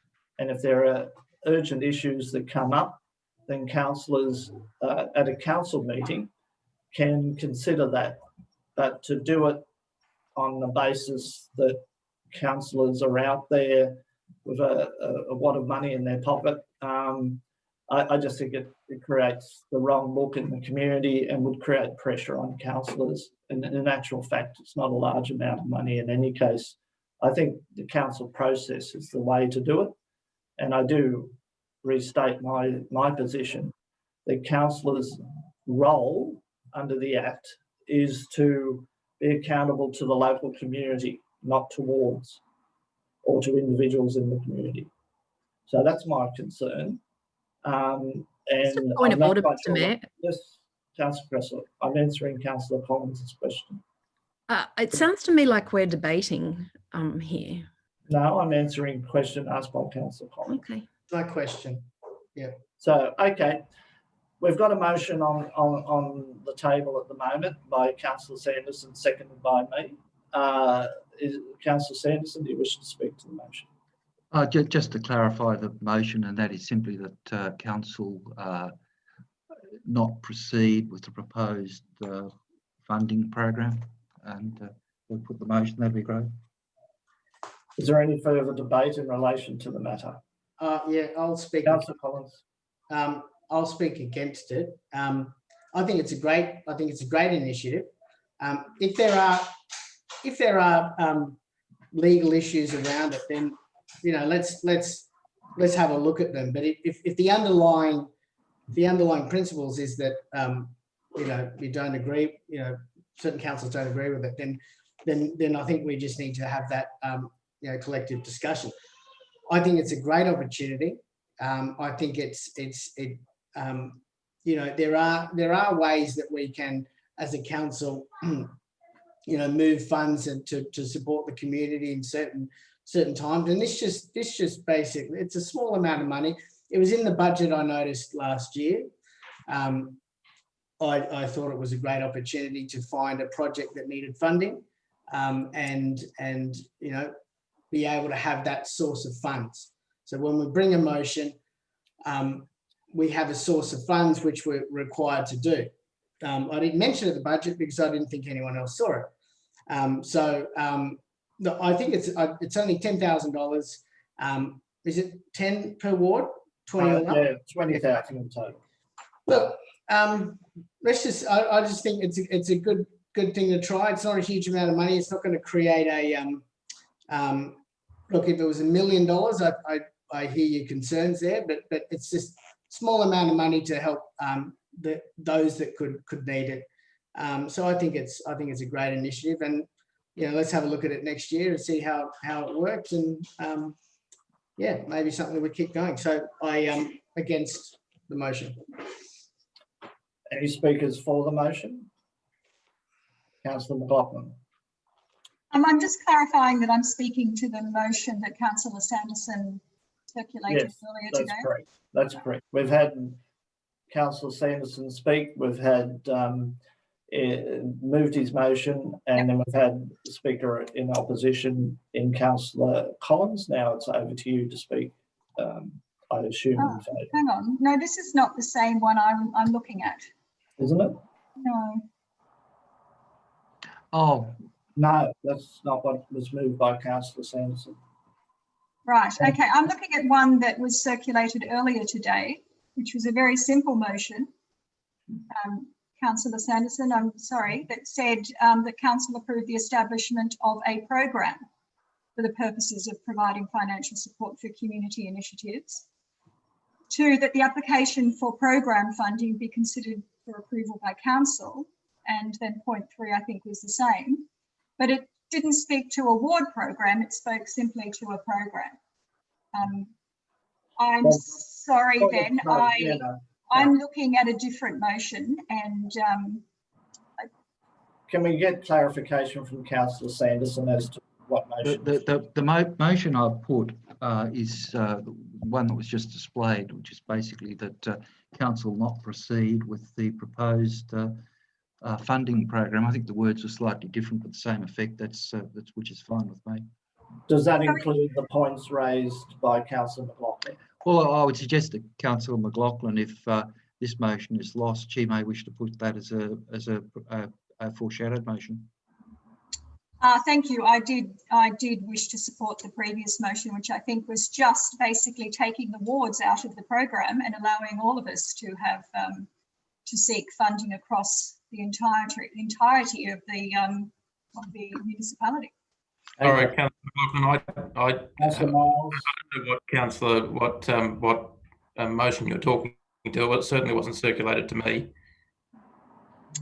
Okay, sorry. I thought it was attached to the other motions that Councillor Sanderson circulated. Whether it was or not, it's up on the screen at the moment. Some councillors can read. That's the recommendation report. Which report? The actual report. Councillor Sanderson, would you be able to forward through the wording from? No, before we do anything, let's put this motion. Let's deal with this motion, and if that's lost, then there's a. Sorry, did I withdraw my support, my for this particular motion that's on the screen? No, that's fine. So, is there any further discussion on Councillor Sanderson's motion? There is are you foreshadowing one, Councillor McLaughlin? Yes, I will foreshadow an alternate amendment or alternate motion. Right. Okay. Righto, well, that right of reply, Councillor Sanderson. Look, I don't think there's any need. We just put the motion, Mr. Mayor. Yep, okay, and there's a foreshadowed motion from Councillor McLaughlin if this is lost. I'll put the motion. All those in favour? Against? Declare it lost. Councillor Sanderson and Williams were in favour. Councillor McLaughlin, you had a foreshadowed motion. I don't actually like to call it my own motion, but No, point one was that council approved the establishment of a program. So all you're basically doing there is taking out a council award, the words council award from point one. Yep. And in point two, that applications for the program funding or for program funding be supported by or be considered for approval by council. Yep. With and then three, that a register of funding application approvals be published each year in council's annual report, Hunters Hill's annual report, council's annual report. Yes, okay, so is there a seconder to that motion? Councillor Crassoy. Councillor McLaughlin, do you wish to speak to the motion? I'll speak briefly to it. In my view, we aren't really large enough to justify having a division by ward for this kind of issue. In fact, I think that we're not large enough to justify separating us out this way, because I also think that physically many of the community groups that would be taking advantage or would be approaching us on these issues are not necessarily based or evenly distributed across the wards. I noticed that a lot of the community groups that often approach us for funding are based on the community groups that we have along Blades Hill Road, for example. They're domiciled in those kinds of areas. So I just think the separation into the wards is not necessary given the size that we have, the size that we are, the amount of councillors we have, and the fact that our community groups are not evenly distributed. Certainly in South Ward, there's not an awful lot of community groups who would be needing this money necessarily, and I think it's better that it's distributed across the entirety of the municipality. Are there any speakers against the motion? I've lost the full screen. There's nobody wishing. No. Any further? No, there's no further speakers. Right of reply? No. I need to say that I do commend the General Manager and the Finance and Services Officer for bringing this forward and allocating these funds on behalf of the community. I think it is certainly justifiably a great program. I just think we just need to simplify how we roll it out. But certainly it's great to see that we have this $20,000 available for the community. And I hope that community members will come forward and use it when they need it. That now closes debate, and I'll just make a final comment in relation to the fact that now meets what I was concerned about. So we now put the motion. All those in favour? Against? Declare it carried unanimously. We now move to the next item on the business paper. We already dealt with 4.3, so we go across now to 4.4, which is relating to beautiful Boronia. Councillor Sanderson has declared an interest in this matter for the reasons he stated, so he will be not joining this discussion. So Councillor Miles has, Councillor Crassoy, is it? Okay, Councillor Crassoy, sorry, it's hard with this screen. You're sort of reading and then you look up. So Councillor Crassoy and Councillor Miles, are you seconding the motion? Or? Well, we'll hear the motion first. Councillor Crassoy. Thanks, Mr. Mayor. I'm very excited to see this progressing along after so many years of holding hopes for some placemaking and safe traffic strategies. around Boronia Park. It makes me a little bit sad that it starts with the executive summary opening that we have a pedestrian problem which needs creative solutions. What we have there is a traffic issue that needs management to make it safer for the pedestrians and people that use the area for their place. So Councillor Sanderson and I attended a workshop at the local government conference last year with the Transport for New South Wales place and movement team, and they seem the perfect people to try and help us to come up with some good strategies over at Boronia Park, perhaps some well-placed park benches and street seating and planting. And as is outlined in the report with the principles of good placemaking, is you can start very small. I can't remember the exact words for it, but start with the I can't think of the word, little plants basically. Start with the little things. You don't need it to be massive. You just need the community to drive it. So the report's so comprehensive and I hold great hope. I'm a huge advocate for that area. I shop there almost every day and walk there almost every day, and I have a lot of friends in the area, and so I'm really looking forward to working with the community over there to further what they're already passionate about, and they're already looking forward to working with council on the businesses and the community. So congratulations to the reporting officer, to the general manager. Let's do it. Councillor Miles, you're seconding the motion, eh? I'm seconding the motion, and I might also just nominate Councillor Collins to be on that committee. Working party, I should say. Are there any other nominations for that? Of course, Mr. Mayor, I would like to nominate as the bringer of the original motion, and sorry, should have started my little blurb with that. I was too excited. No, that's fine. I think it's an important issue, and two councillors on it, I think, are appropriate. So is council in agreement with including both those councillors as representatives on the stakeholder group? Yep. Okay. Is there any further discussion? Can I just, Councillor Collins? Just briefly, I think the proposed membership up to 6 representatives of business owners, I just wonder whether, look, if we got more than 6, I'd be very happy, and I'd probably want them all to join in. So can we just scratch that out? Councillor Crasso, do you agree to that as an amendment?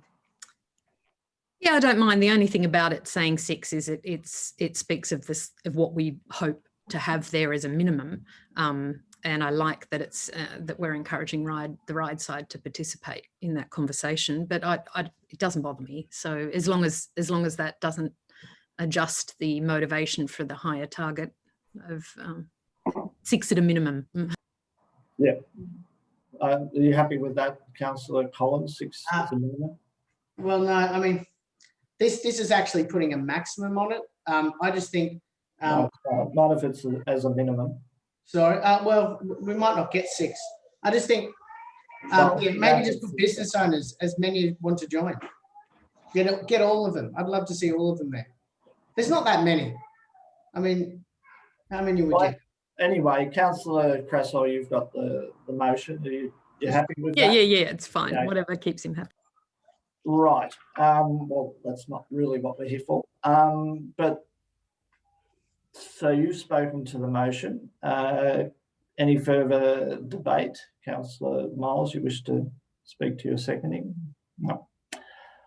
I've got a question to the General Manager in relation to the stakeholder working group.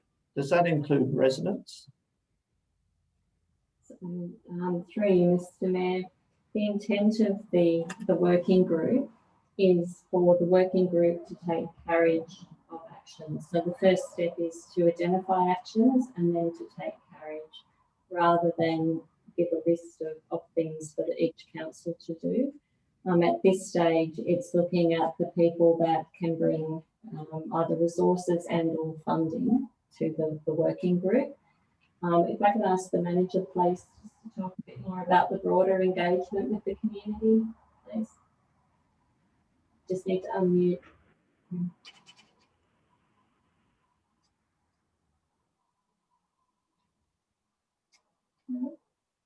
We can't hear you, Beck. Lost you, Beck. No. You're frozen. How about now? Yes, we can. Yes. Sorry about that. The report is the result of stakeholder consultation with residents as well as the businesses and the schools.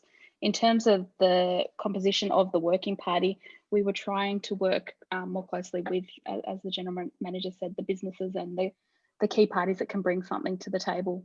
Would be happy to open it up to a resident as well if council felt that was a good outcome. Okay. Where are we at in the discussion? We've had Councillor Crassoy speak to the motion. Any further discussion? If not, right of reply. Councillor Crassoy. No. Thanks, Mr. Mayor. Just to say that I do think it is, I just assumed that there would be a resident or two in that group, just as there are on the Gladesville Main Street and the Hunters Hill Village Main Street, because it's the residents who use that space. And so in good placemaking, they do bring something to the table in their use of the area every day. So, and who knows, some of them might have pots of money they'd like to throw at it to help us get get some plants in, or some might just want to volunteer their services to help water plants or participate or activate working groups and citizen motivation. So I think it is important that we do have residents in there. And no, that was all. I just assumed that would be in there. So thanks again. Mm-hmm. Is that the case, General Manager? Through Mr. Mayor, at the moment the composition is outlined in the report, which is businesses as well as Transport for New South Wales and RIDE as well. Councillor Crassoy, do you wish to amend your motion to incorporate a resident member? Well, yes, okay, but yeah, that's not how I read it. But if that's what the General Manager is saying is definitely the case, then yes, I would like to. Need to clarify it if that's the case. Sure, yeah. The seconder was Councillor Miles, I think, was it? Yes. Yeah, okay. Are you happy with that, Councillor Miles? Yes, he is. Okay, that concludes the debate on this issue. We now put the motion. All those in favour? Against? Declare it carried unanimously. We now invite Councillor Sanderson back to the meeting, please. How do we do that? Is he in a waiting room? He is in a waiting room. Okay.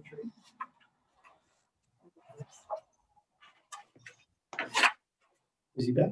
Yeah. G'day. Councillor, before we do that, just to let Councillor Sanderson know, the recommendation was passed with the inclusion of a resident on the stakeholder group. Councillor Collins, you have your hand up in relation to 4.5. You're on mute, so you need to unmute. Yes, I'd like to move it, but with some minor changes, but maybe I'll just move it to start as corrections. Receive and note. Is there a seconder to that motion? Councillor Sanderson. Councillor Collins, you wish to speak to your motion? Yeah, look, if I can just get clarification from the General Manager on these minutes. They haven't yet been to a audit committee meeting, is that right? Through you, Mr. Mayor, the chair of the committee would have reviewed the minutes. If I could ask the director to confirm that. That's correct. Okay. The issue is that in the apology sections that it's actually incorrect. Councillor Collins left the meeting explaining he was of the view that the governance requirements of the Audit Improvement Committee did not allow for councillors who are not members of the committee to be present. I never said that. I said it was improper for them to be there. Good. General Manager, we can't change those minutes, nor should we. Is that right? Through Mr. Mayor, we could include a point of clarification. You're not in the minutes. No, itself. but in the recommendation. Yes. Do you wish to do that, Councillor Collins? Have those words incorporated as part 2 of your motion? The report is received and noted, and part 2 would be that clarification from your perspective. Yes, and we could take that offline to see exactly what was said. That's fine, and then we can get that right. And then as a number 3. Through you, Mr. Mayor, Councillor Collins, there is the opportunity at the next AREC meeting to also raise with the chair and seek to have the minutes amended. Yeah, because we're receiving and noting this, we're not adopting or approving the minutes. So the matter of the accuracy of the minutes is the chairperson's responsibility, and you need to take it up with him, and that can be reported back through the next set of minutes that come. Thank so you. I think it's probably appropriate just to leave it as that report we received and noted, and up to you to follow that issue through the chair. Yes. Do we have a seconder for that? Councillor Sanderson did that. I'd seconded the received note. Any further discussion? Yes. Councillor Collins. Look, we've had this committee going for a couple of years now, and it's certainly, it has been improving. It's a very important committee, and it's not a committee like most of the others where you have community representatives and it's a bit of a stakeholder committee. This is a professional committee for professionals. The members are paid, and they are. And what happened at this meeting was an absolute disgrace. We had a councillor turn up to have a sticky beak and sit in on an audit committee meeting. Point of order, Councillor Collins, that's personal. The intent of the councillor was not that. So withdrawn. I don't think that's relevant. The issue is whether or not the councillor is entitled to be an observer, and my understanding is that that's correct. Is that right, General Manager? Through you, Mr. Mayor. If I may, I think I'm speaking, Mr. Mayor.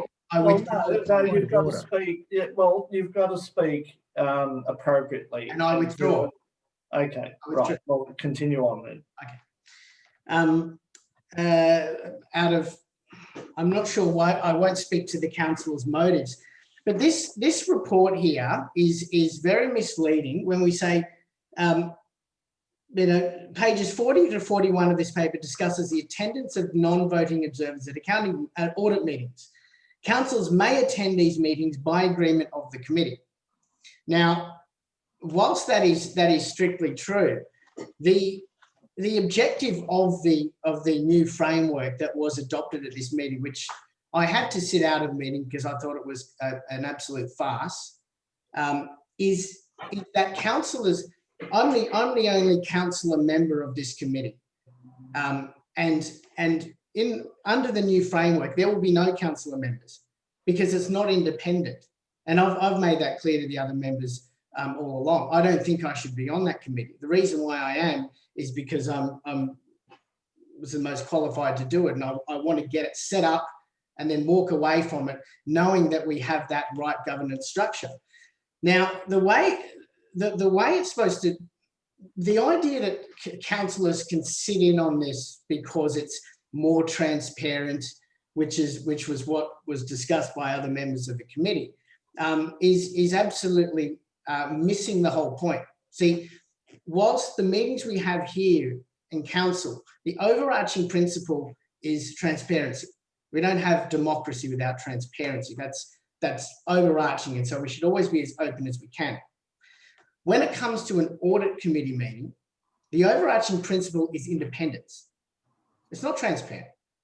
And I conduct audits professionally. And when I go in to audit somebody, I don't tell them what I'm going to look at. I don't tell them what I'm going to check.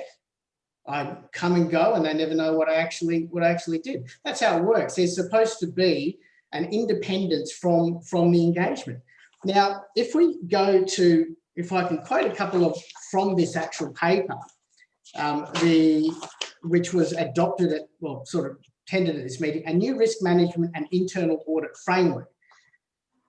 On page 14, to be effective, an audit committee must be independent from the organisation's management and free from any undue influence. That means you can't have the councillors that appoint you to that position watching over you. That's not independence. That completely compromises that principle. We go to 28. It's proposed that, and this is the independent committee, that each council, including county council joint organisation, to have an independent audit risk and improvement committee.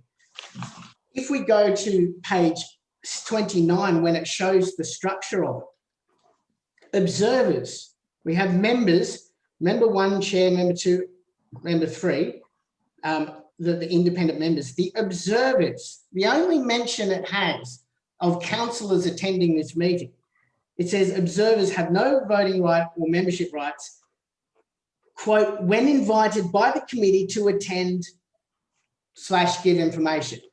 Now, my understanding of the situation was that the councillor Prasoy requested to attend the meeting and was not invited and was not there to provide information. So what we have here, and look, governance is audit and governance is my bread and butter. I know this very well, and it is a professional disgrace that would have happened. That when I said to the chair and the other meeting, and I said to everybody, I will not attend this meeting if the independence is compromised, and I stand by that. And this paper absolutely validates everything that I said. I expect to go to 2 or 3 more meetings, and then I'll be no longer an independent member when this is adopted. And we'll have a good independent member. But I want to be very clear that if any, you look at when it talks about the independence of members, it says this means an independent committee member cannot be a councillor of any council in Australia or a candidate in the last election of a councillor who has held office at a council during the previous 2 terms. So to have an effective audit governance framework committee, it has to be separate from the councils. Okay. Now, I will not. If I have any more councillors turn up to this meeting, I will resign from this committee because I will not sit on a committee, an audit committee that is offensive to my professional judgment, which is that it is being looked at. It's not a spectacle. Okay. It is not a community group. It is not a community representative. It is a professional group, and it needs to be independent from this council. And so if other council wants to turn up, I will resign, and you can, I don't know who anyone else on this committee, in this council is qualified as an audit and governance expert, but be my guest, take over. But I'm not going to participate in a farce, and it's very disappointing that it got that way. Right, any further discussion? Councillor Prasoy. Thanks, Mr. Mayor. Just to clarify the point that Councillor Collins raises about who can and can't attend the meeting, I wasn't aware of that there would be any tantrums involved in a councillor whose role is to understand what's going on. And so while I sat out... Councillor Prasoy, please withdraw the reference to tantrum. About tantruming. All right, I'll withdraw it, Mr. Mayor. Thank you. So there is a point above the very paragraph that Councillor Collins quoted. In front of that paragraph, it says, others may, with the agreement of the Audit Risk and Improvement Committee, attend as non-voting observers at committee meetings. but such persons will have no membership or voting rights. So I gather, I don't know, because I wasn't in the room when it was discussed. I was asked to leave for that part of the discussion. I gather the chair and the other member of the committee, the two professionals who we pay, I gather that they felt that it was within the rules of their policy and this document. And in fact, afterwards, which unfortunately, Councillor Collins, you had decided not to proceed with the meeting, with being present at it, but afterwards the chair of the meeting actually welcomed me as an observer and in fact encouraged all councillors to observe the meeting at some point or another to understand the important work that this committee does do. And even if there isn't a councillor on the committee in future, I should imagine based on this document that any councillor representing the organisation could ask to attend and would be invited to attend. So I just wanted to clarify that because there was just a little bit of a tone there that somehow implied I'd been improper. I asked if I could attend. The general manager checked with the chair of the meeting and he welcomed me. So I understand that it's your opinion, Councillor Collins, but it's actually not the opinion of the chair of the meeting and the other member of the meeting and this document that we have in front of us now. So I just wanted to clarify that. It was a really informative meeting. I did do the ARIC training some months ago and I had read this report, and back then I asked that this and the notes from that training be forwarded to all councillors and made available to everyone, because I do think it's really important work that they're doing. And I was very grateful to attend as an observer, and it was a shame that you weren't there representing council in that meeting, but there it is, and that's all. Any further discussion?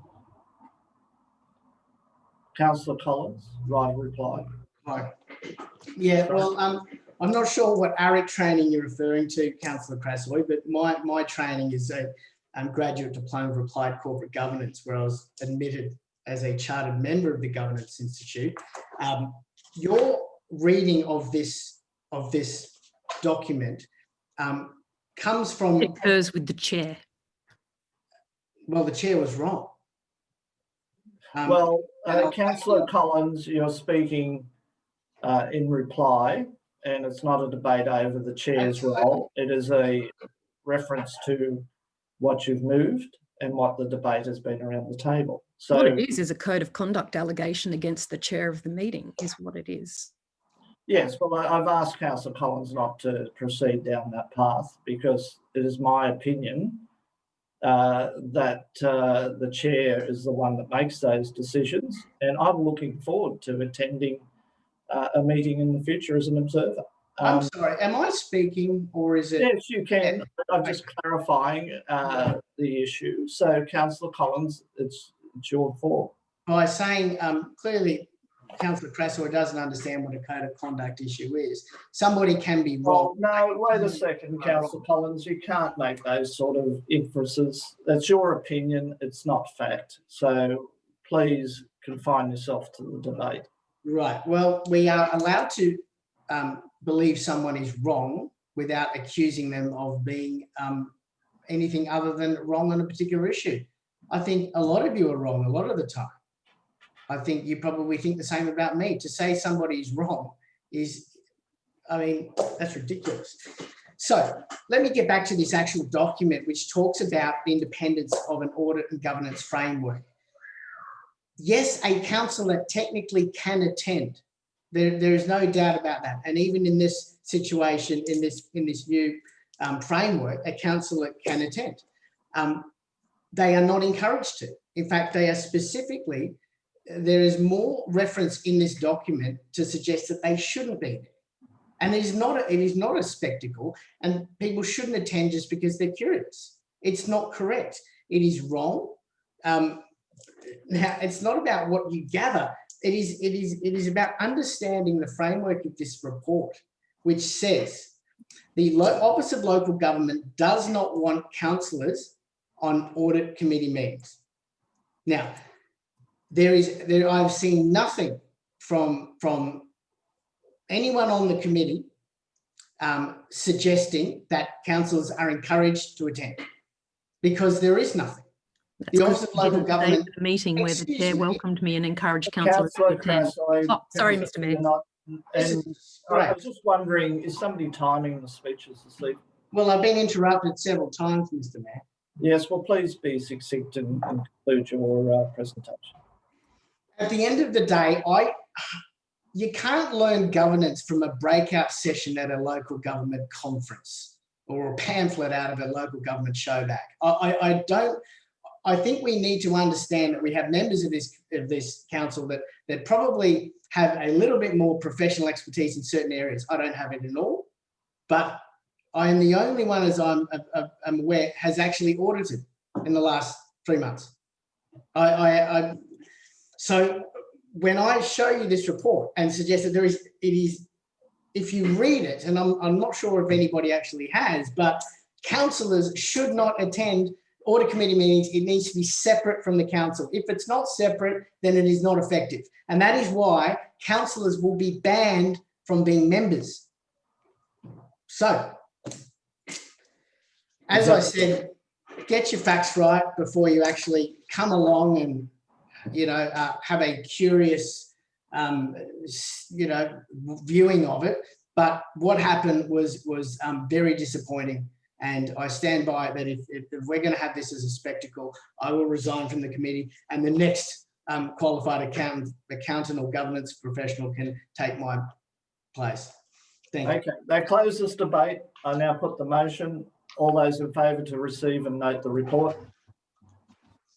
With that carried, all but Councillor Collins were in favour. We now move to, I was in favour, just to receive a note. yes. Yeah. So you didn't put your hand up. We'll put the vote again. All those in favour? That's unanimous. We now move on to item, which is 0.6.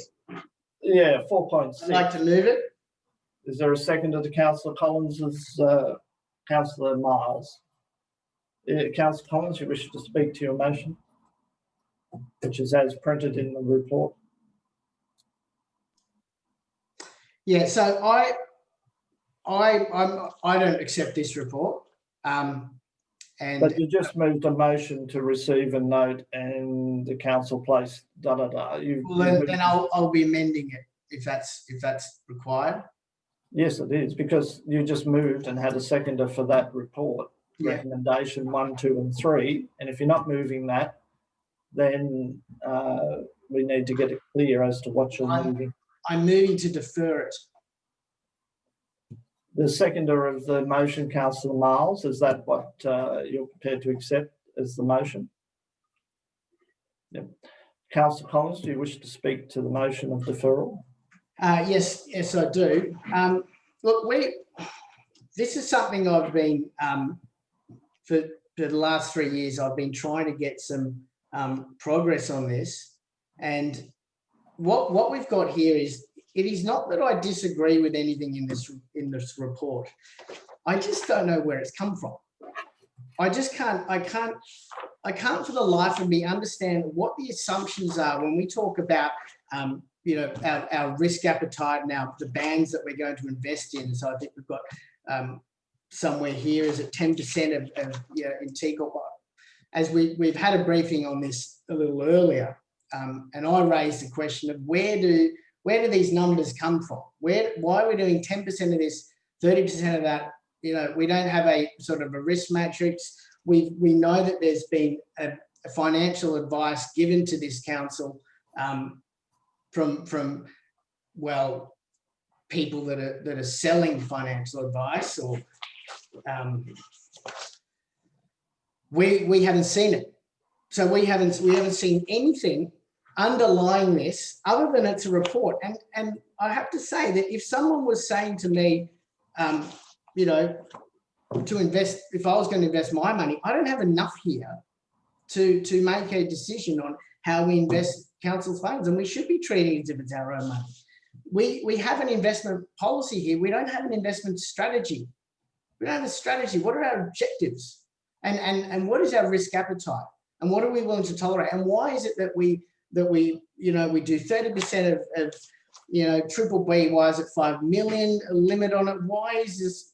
There is nothing behind it. So the reason I brought this investment committee proposal was because we need, and I don't have all the answers to this. This is not in my wheelhouse, but I do know that I certainly don't have enough to make a decision on. We need to have an investment committee of experts so that we have at some point in this whole process an expert doing it. I'm not pretending to be one. I'm not, and I don't think anyone on staff would be is an expert in fixed interest securities or portfolio diversification or portfolio management. This is all very technical stuff, and we've got no transparency on how these recommendations have come about. They might be right, but I can't accept them because I've got nothing behind it. I would have to be accepting it on blind faith. And when it comes to investment, that is probably the worst thing you can do. So I defer this. I've moved to defer it so that it can be brought back with councils being given the information behind it, as I asked in the briefing before, all the that's come from any external advisors. Let's get all that. Let's have a look at it. Let's see why we have 10% of this, 20% of that, 30% of that, and then I'll be willing to make a decision on it. Are there any further speakers speaking against? Okay, there's no discussion had, so the motion before us is for deferral, and that's the word deferral is the motion. Sorry. I'm sorry, that's what, Councillor Collins, that's what you moved and was seconded by Councillor Miles to defer. The motion. No extra words associated with that, was just to defer. And that's the motion we're debating. Defer, sure. I must confess I'm unsure as to why we defer it, because there's nothing in the motion to indicate that. But how about I clarify it, Mr. Mayor? No, Councillor Collins, you've had your right of reply, and that is it. I now put the motion. I haven't had right of reply. I believe you have. I've spoken, no one spoke against, but I never got the opportunity to have right of reply. Well, if there's no opposition to, there's no discussion around the table, a right of reply is to address the issues raised around the table. It's not a second chance to speak. But you've raised issues and I want to address them. All I did was state what the motion was, which is deferral.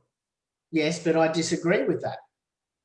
You can't, because that is what's recorded in. Why don't we just get the motion as it is, so we can understand and be on the right page, rather than just play these silly games? We're not playing games. You moved a motion, seconded by Councillor Miles. You've spoken to it. There's no discussion about it. So therefore, right of reply does not necessarily follow, because there's no right to address the issues raised. So I'll put the motion. All those in favour? Mr. Mayor, I'll speak to it if it gives Councillor Collins the opportunity to clarify. Okay, Councillor Miles. Councillor Collins's issues with the investment policy are sound, and I think that given what is in this policy document, councillors should probably be given the opportunity to sit down in the interim and workshop what exactly it is that we're going to put out to public exhibition again. I have previously had some issues with some of the content of the investment policy. Obviously, last council meeting, we raised the issue of potentially forming a committee. That hasn't been fleshed out, I don't think, since Councillor Collins has clarified that that is a committee of councillors. Now, if that is the case, that's something I'd still like to look into, even if it is to form a committee of councillors that have specific interests in the investment policy of the council. Certainly something I'd like to look at. So I'd like for Councillor Collins to clarify his motion to defer this so that councillors can sit down and have a proper briefing on what exactly it is that is driving each of these investment decisions, which will in turn be the basis of our 5-year strategy of investment. This is a really important document, and I don't feel as though we've had enough time to flesh it out. So I agree with Councillor Collins, but I also would like him to clarify his motion. Right, any further debate? Yes, right of reply. No, 1 sec, I haven't got the right of reply. I'm just asking, is there any further debate? If not, right of reply, Councillor Collins. No, Mr. Mayor, I never got the opportunity to see my motion on the up on the screen. Well, it's pretty simple. It's one word. Very simple man, Mr. Mayor. Everybody else gets to see it. So Yes. Where is it? Councillor moves to defer. Okay, that's pretty straightforward to me. okay. Happy with that? So I'd like to clarify that. No, it's right of reply. It's not clarification, it's right of reply. But it should have been provided to me earlier. You moved the motion. That is the motion you moved and was seconded by Councillor Collins, Councillor Miles. You either have a right of reply or I'll put the motion. Well, okay, I will have a right of reply. This is what we're seeing here is a not in the spirit of how we should be making a very big important decision. We have $20 million sitting in our bank accounts that have been on and off in fixed term deposits. Sometimes at call, we had $6 million at call for 3 months or whatever it was. Listen, I would like to move into open council so that we can actually get a proper consensus, also suspend standing orders so that we can clarify the intent of what I'm trying to do here for this council. I move to suspend standing. No, wait a second. You're doing right of reply, so the debate is closed and you can foreshadow a motion, but you can't go back and reopen the debate. I'll foreshadow a motion that is pretty much what I said, just to get this out of the way. Okay. Can I not go into, can we not suspend standing orders? Wouldn't that mean that I can? No, not until we've dealt with this motion before us, which is now in its concluding stages. Okay. So without any further, yep. So the foreshadow motion is? That council defer this report. And sorry, number one, council defer that we defer this report. Number two, a detailed report and briefing be brought back to councillors explaining the underlying assumptions and reasons for the changing in the risk ratings. Number three, that a report be brought back in November after a briefing, so that we can discuss this properly. Okay. Can I have a look at that? Yep. Okay, that's a foreshadowed motion. And if this motion that's now before us to defer is lost, then we can deal with that as a foreshadowed motion. Underlining the rationale. Okay, so I now put the motion. No, sorry, it's not there. It's not there yet, Mr. Mayor. Underlying, explaining the underlying assumptions and rationale for the change in risk ratings and overall explanation of the investment strategy and our short, medium and long-term objectives. Okay, is that now right? Councillor Collins, they're still typing. Is that right? I think, yep, that's right. So I'll vote against this motion and then we'll pick up this one. Is that right? Is that how it works? That's right. We deal with the motion that's on the floor and this is foreshadowed as a motion to be dealt with after the one we've currently got. Okay. Now, is the staff happy with they've captured the views? Sorry, Mr. Mayor, we're just getting the word underlining changed to underlying. Oh, okay. Then I think we're right. So Everything's okay. Right, I'll put the motion that's before council, which is for deferral. All those in favour? Against? Declare it lost unanimously. We now move to the foreshadowed motion. Councillor Collins, do you wish to move that? Yes, I do. Is there a seconder for the motion? Councillor Miles. Do you wish to speak further to the matter, Councillor Collins? I think I've covered it. All right. If not, I now put the motion. All those in favour? Against? Declare it lost. Is there another motion? Councillor Sanderson left the room. Too late.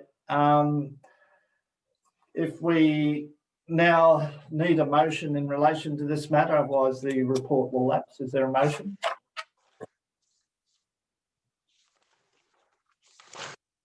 There's no motion? Councillor Sanderson. He's on mute. Councillor Sanderson, unmute, please, or somebody. Yeah, yes, Mr. Mayor, I'll move the motion as moved in the papers. Yep. Is there a seconder? Councillor Crassel, do you wish to speak to your motion?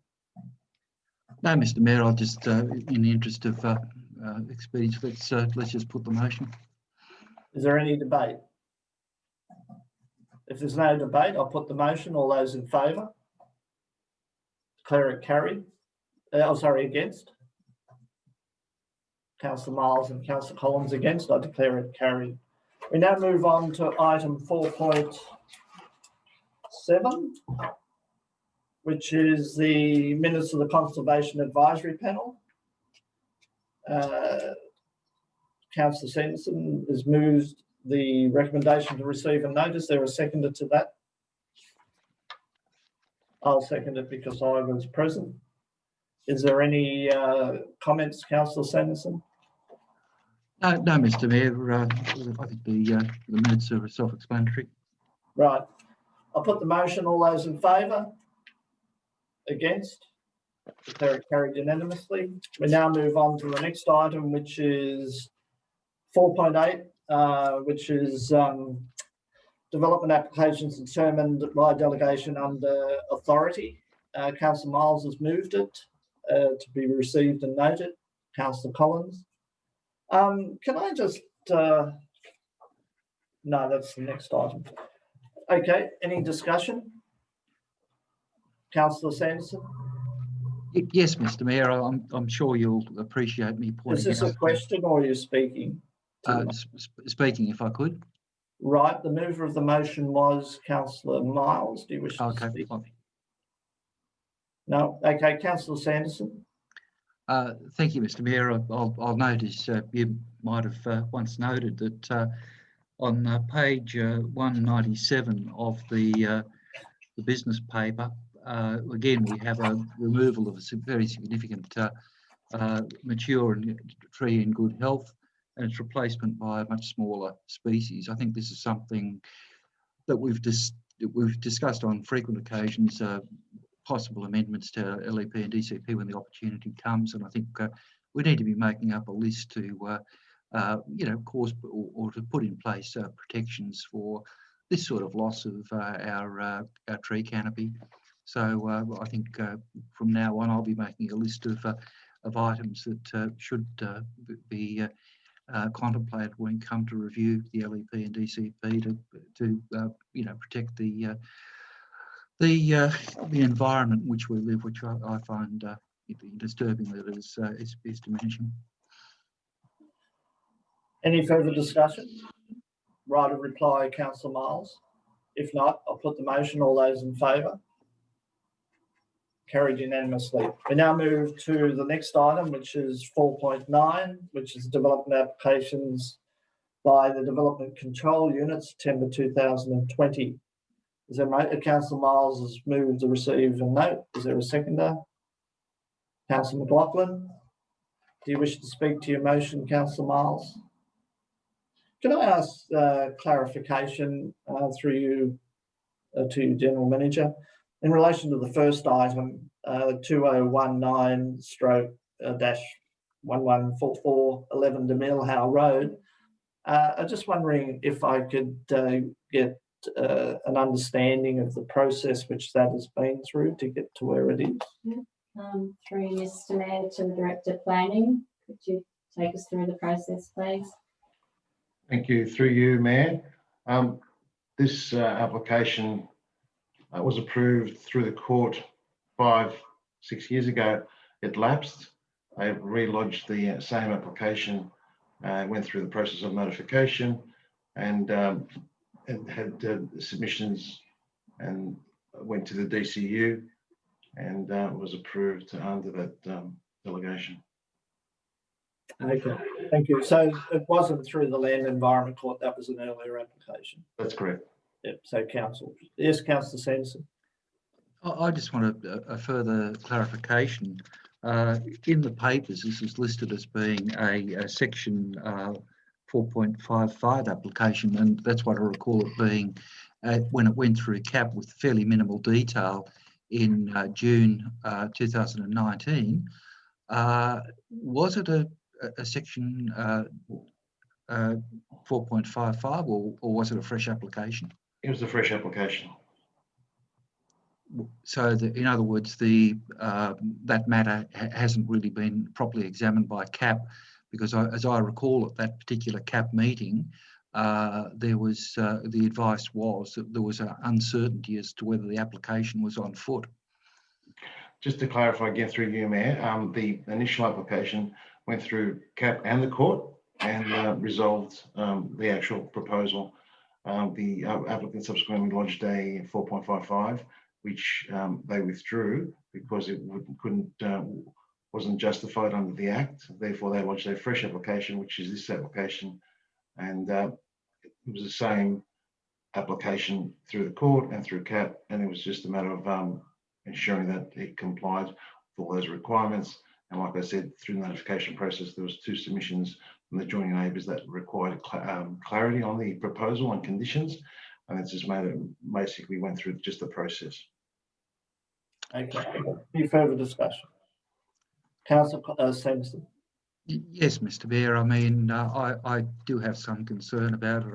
I'm sure it's been through due process, but I mean, this is an application that it would seem will see the demolition of a very significant stone structure and its replacement by a rather modern structure. So I do have great concern that we've arrived at that, despite the fact that the Land and Environment Court has, I guess, set the precedent for what would have to occur on that particular property. Any further debate? Right reply, Councillor Miles. No. Put the motion. All those in favour? Against? Declare it carried. That takes us to the last item on the business paper before questions without notice. We have 7.1, which is a question on notice. Councillor Collins, does that answer your and address your questions? No, it doesn't, Mr. Mayor. I'd like to. Well, what do you wish to move in relation to it? If you don't want to receive a note, is there a? Yeah, I'd like to move an alternative or a motion out of this and suggest that councillors are provided with the information that I have requested, and I'm happy to speak to that. But I suppose if it's a motion, it would be that councillors are provided with the information I have requested. Any particular specific information that you requested? There's quite a lengthy... Yes, Mr. Mayor, there is a document that outlines the condition ratings of all footpaths in Hunters Hill at 20-metre intervals. They're rated 1 to 5 using different coloured dots. And I've seen that information in a briefing back in May that no other councillors attended.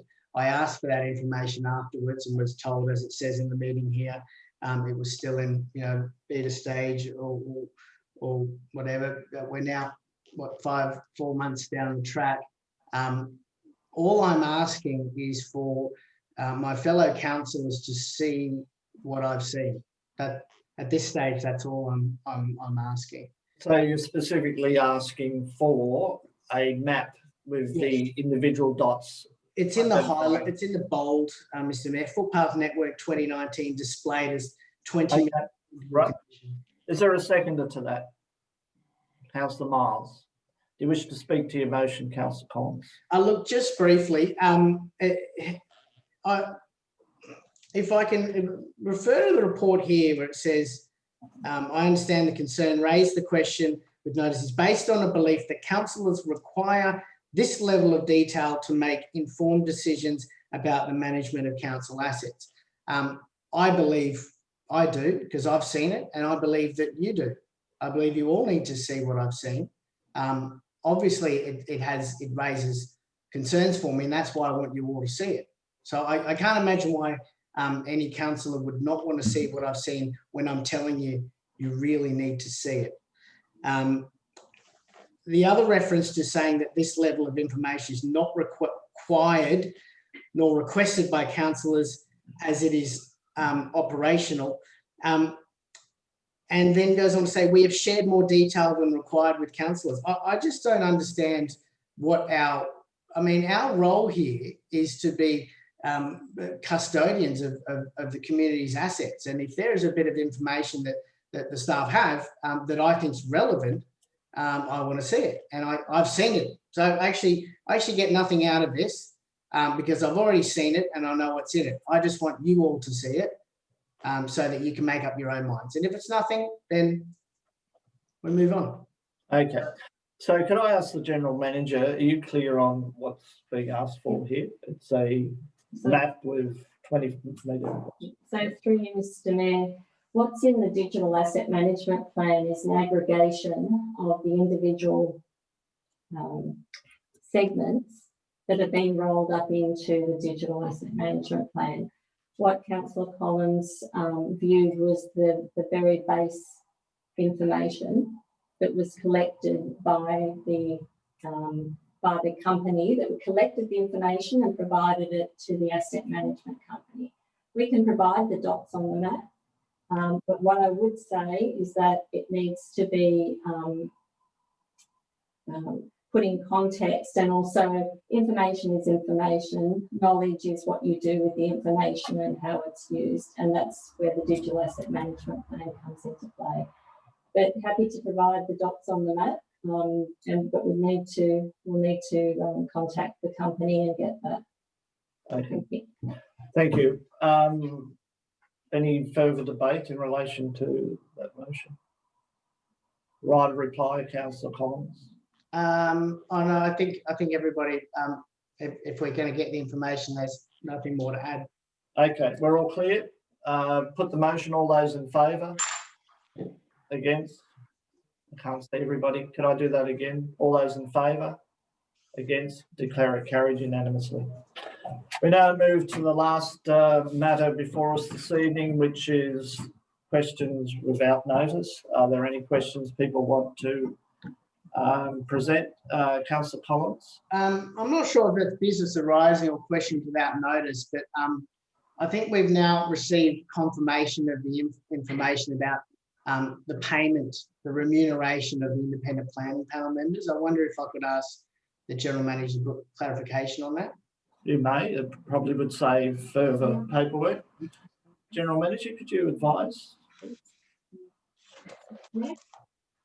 So an email has been sent to councillors, and there was a report in 2018, and the report outlined a number of matters.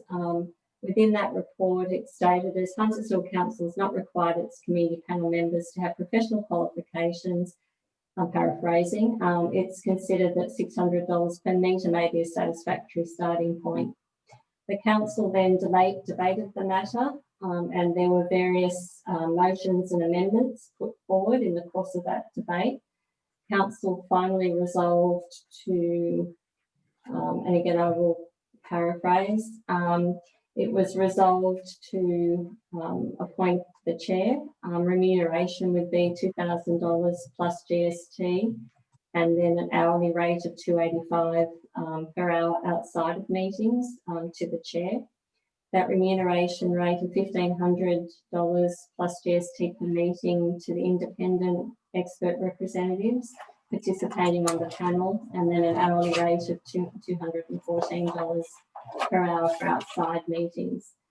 Then goes on to say that remuneration $500 plus GST per meeting to each community representative participating, and then an hourly rate of $71 per hour for business undertaken outside of the meeting. But there are other elements to the resolution, but they're, I think, the pertinent points for Councillor Collins. So it was $500 then, not 600. Yeah. Okay. I'm surprised Councillor Sanderson didn't pick that up in all his mistakes. Oh, look, I would have given them an accidental pay rise. you can't achieve everything. I just think, Mr. That's answered that question. If I may just add to that, I think I would have made a great, I would have done well on the remuneration committee. But I guess politics sort of gets in the way of that, doesn't it? So well, it doesn't, and council's made its decision. Questions without notice, I think, in this format is probably best forwarded to the general manager by email. And if you could do that before midday tomorrow, they'll be included in the business paper. Otherwise, thank you very much for your attendance at the meeting this evening. We've had some interesting and robust debate. And good evening. I close the meeting at 8:40 p.m. Thank you for your attendance.